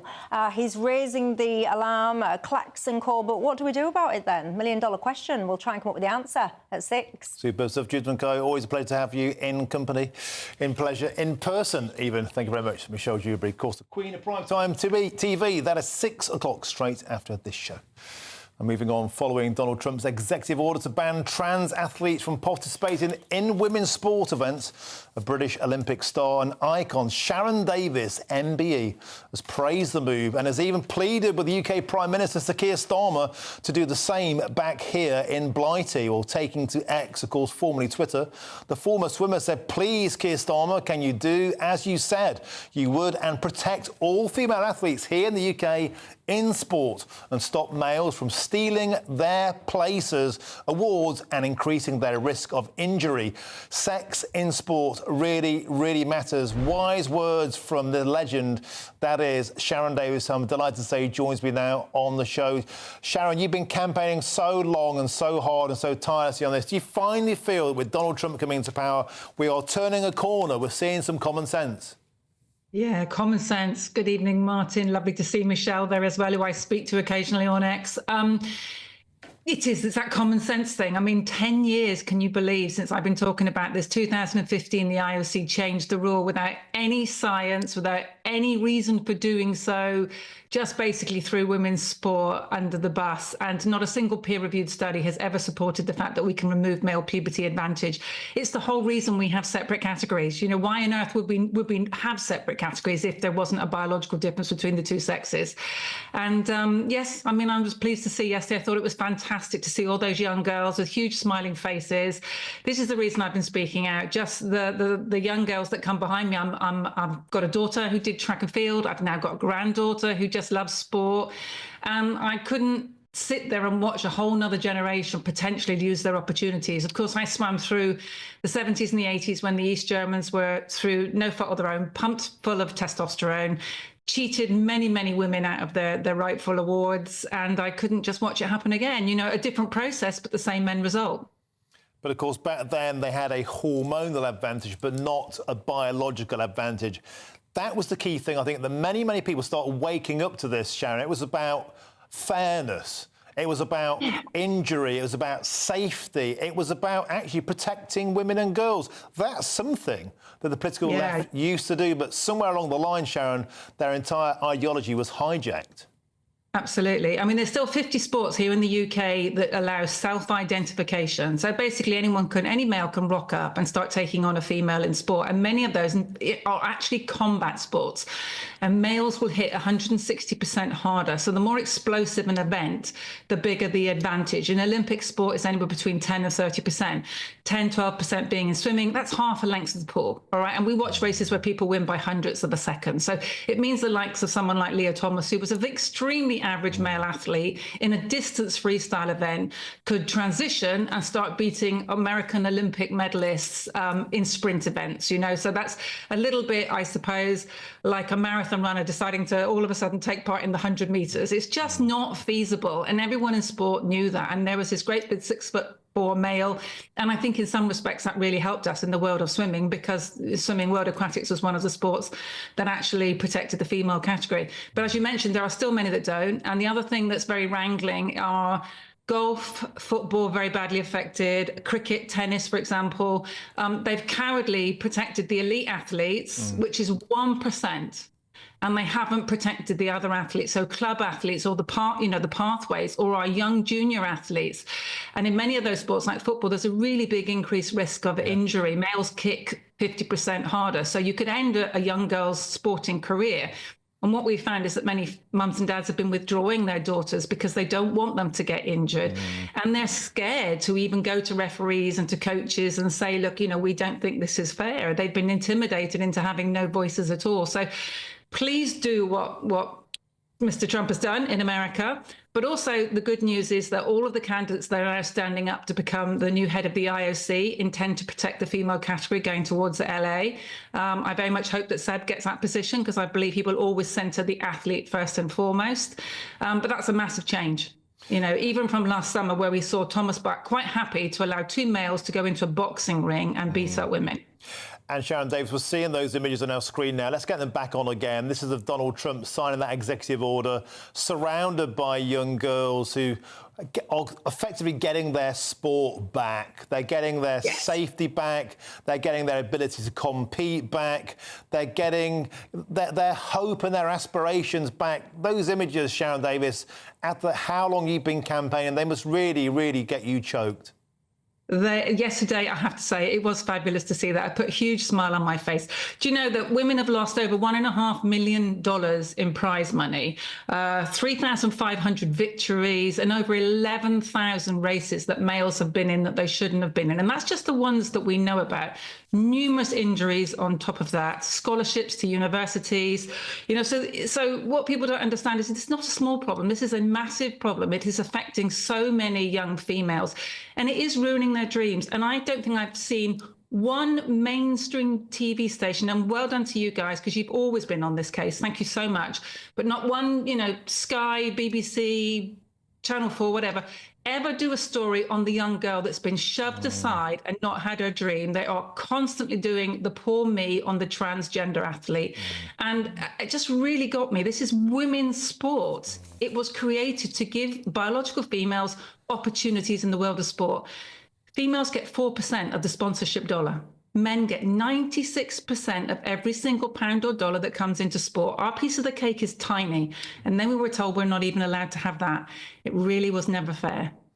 Well, Sharon Davis, MBE, a gold medal multiple times over for all the effort you've put in on this. And finally, it looks like we could be turning a corner. Sharon Davis, absolute legend. Thank you very, very much for coming on the show today. And thanks for all of your work. Wow, amazing. Now, moving on. If you're in search of some winter sun this year, and who can blame you, then here is the forecast for some of the top European holiday destinations. Dinner under the stars tonight? That reminds me of our travel insurance. You mean All Clear Skies? All Clear Travel Insurance sponsors GB News travel destinations forecast. It's been quite a wet start to the year across Iberia, and there's more rain to come for Spain and Portugal. Plenty of sunshine, though, for Greece and across Cyprus after we had some showers here at the weekend. It is still a little on the cool side. Some showers heading into southern Italy and across Malta on Friday afternoon. Much of the south of Spain still dry at this stage, but that rain is moving in. Plenty of sunshine across the Canaries. That rain across Spain will head to the south of France as we go into the weekend, so turning wet in Nice. All Clear Travel Insurance sponsors GB News Travel Destinations Forecast.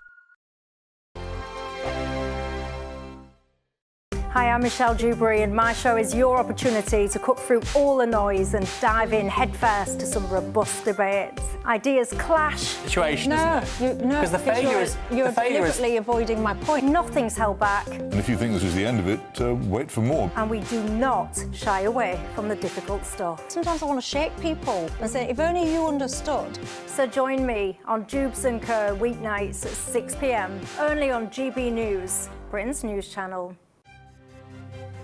GB News Breakfast, every day from 6 a.m. Newly released MI5 files reveal that Queen Elizabeth II was kept in the dark over the treachery of a senior courtier. Yeah, for almost a decade. This is Sir Anthony Blunt, who played a double life, passing intelligence, the KGB, during World War II as a senior MI5 officer. But, remarkably, he was allowed to keep his position amid fears of a major scandal if the truth came out. Well, now those files have been released by the National Archives, which includes the Queen's response to finding out a trusted member like Anthony Blunt was really a traitor. Well, joining us now in the studio is GB News royal correspondent Cameron Walker. Good to see you this morning, Cameron. This is astonishing. Oh, absolutely. And this wasn't a little spy. This was Anthony Blunt was a full-blown spy. He passed to the Soviets the D-Day deception plans but during the Second World War. He was working for MI5 but a double agent for the KGB as well. The wrong plans. He passed on the plans. The wrong ones. The wrong one in 1944. Yeah.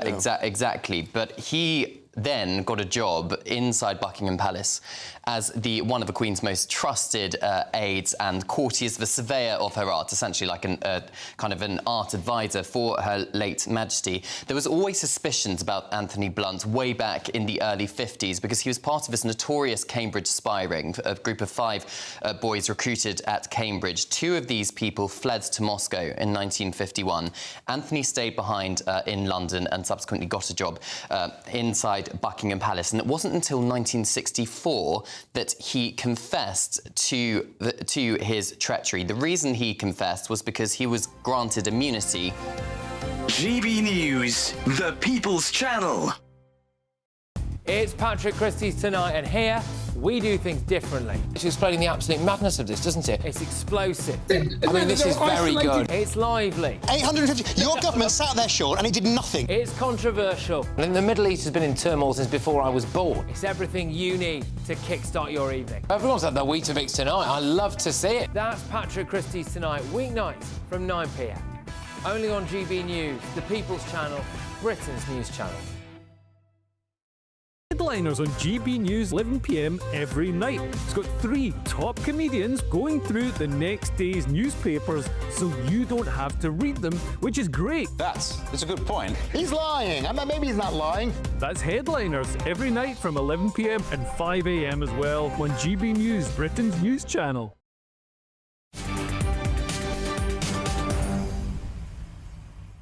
Welcome back, 10 to 6 with me, Martin Daubney. Now, earlier on today, Kemi Badenoch sat down with our political editor, Chris Hope, because it was time for the Conservative leader's first big policy, and you guessed it. Finally, they were talking about addressing controlling immigration, both legal and illegal. Let's take a little look. We need to make sure that all of the people who are here have to have a meaningful contribution to the UK. So one of the things that we would be changing is making sure that people are net contributors to the UK. British citizenship is not an entitlement, it is not a right, it is a privilege. And we have one of the easiest routes to citizenship, and we need to tighten that up. I know it will work. Okay. I speak, as someone from an immigrant background myself. What is interesting is just how hypocritical Keir Starmer has been. I don't know anyone who needs emergency voice coaching on Christmas Eve. I think that Keir Starmer is a lawyer, not a leader, and I think he knows exactly what he can and cannot say to get himself out of trouble. We're raising money, we're doing well. Obviously, we would always like more. We've had an increasing membership. Right now, the job we've got is to rebuild trust with the British public. People need to see that we are a credible alternative to Labour, and I need to show that. That's what I'm doing with the policy on indefinite leave to remain and citizenship, and I hope that people can see that we're doing our job as the opposition. Watch that full interview back. It's on the GB News YouTube channel with Chris Owen. Here's what leapt out at me.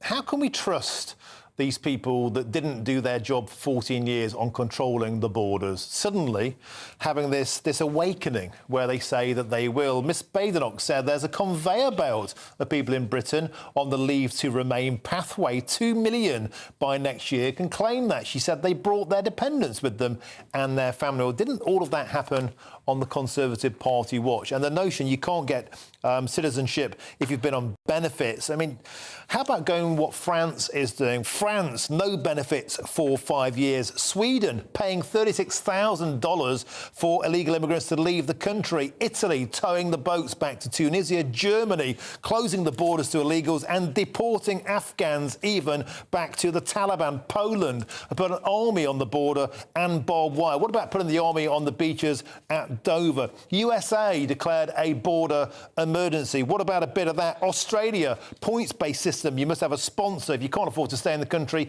get out of the country. How about leaving the ECHR? How about having a UK version of the DOGE that Donald Trump and Musk have got in America? How about defunding all charities that actively undermine the government's immigration policy? How about a big banger in that firework box rather than what many people think is a bit of a damp squib?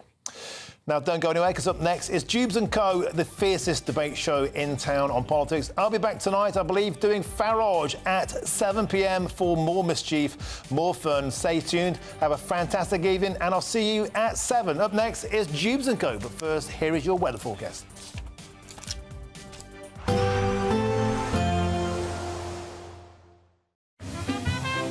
Heavy showers first thing will be followed by a warm, cosy day. Boxed Boilers, sponsors of weather on GB News.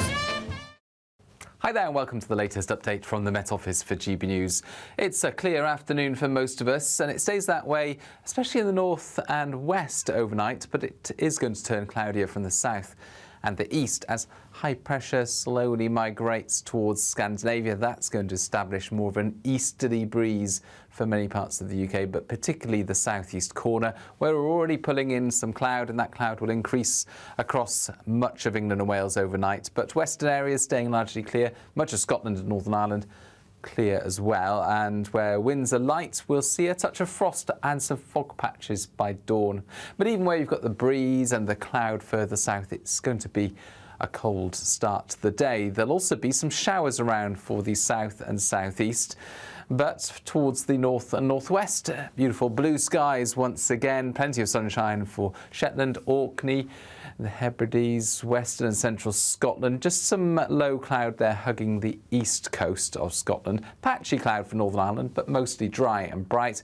But it's across England and Wales where we're seeing a lot more cloud during Friday morning compared with Thursday morning. And we've got these showers moving into the southeast. At the start of the day, they're mostly going to be rain showers, but it'll be cold and the breeze will make it feel especially cold coming in from the near continent. And those showers will increase in extent across the south during the afternoon, reaching South Wales perhaps as well by the late afternoon period. Some sleet mixed in with those showers as temperatures struggle to reach 5 or 6 Celsius, the best of any sunshine clinging on there across the north and west of Scotland. And it stays clear here on Friday night. Otherwise, a lot of cloud cover and increasingly spells of rain, sleet and hill snow will affect parts of England and Wales, with some covering of snow over the Welsh mountains. And then into the start of next week, a lot of grey weather, feeling cold, further sleet.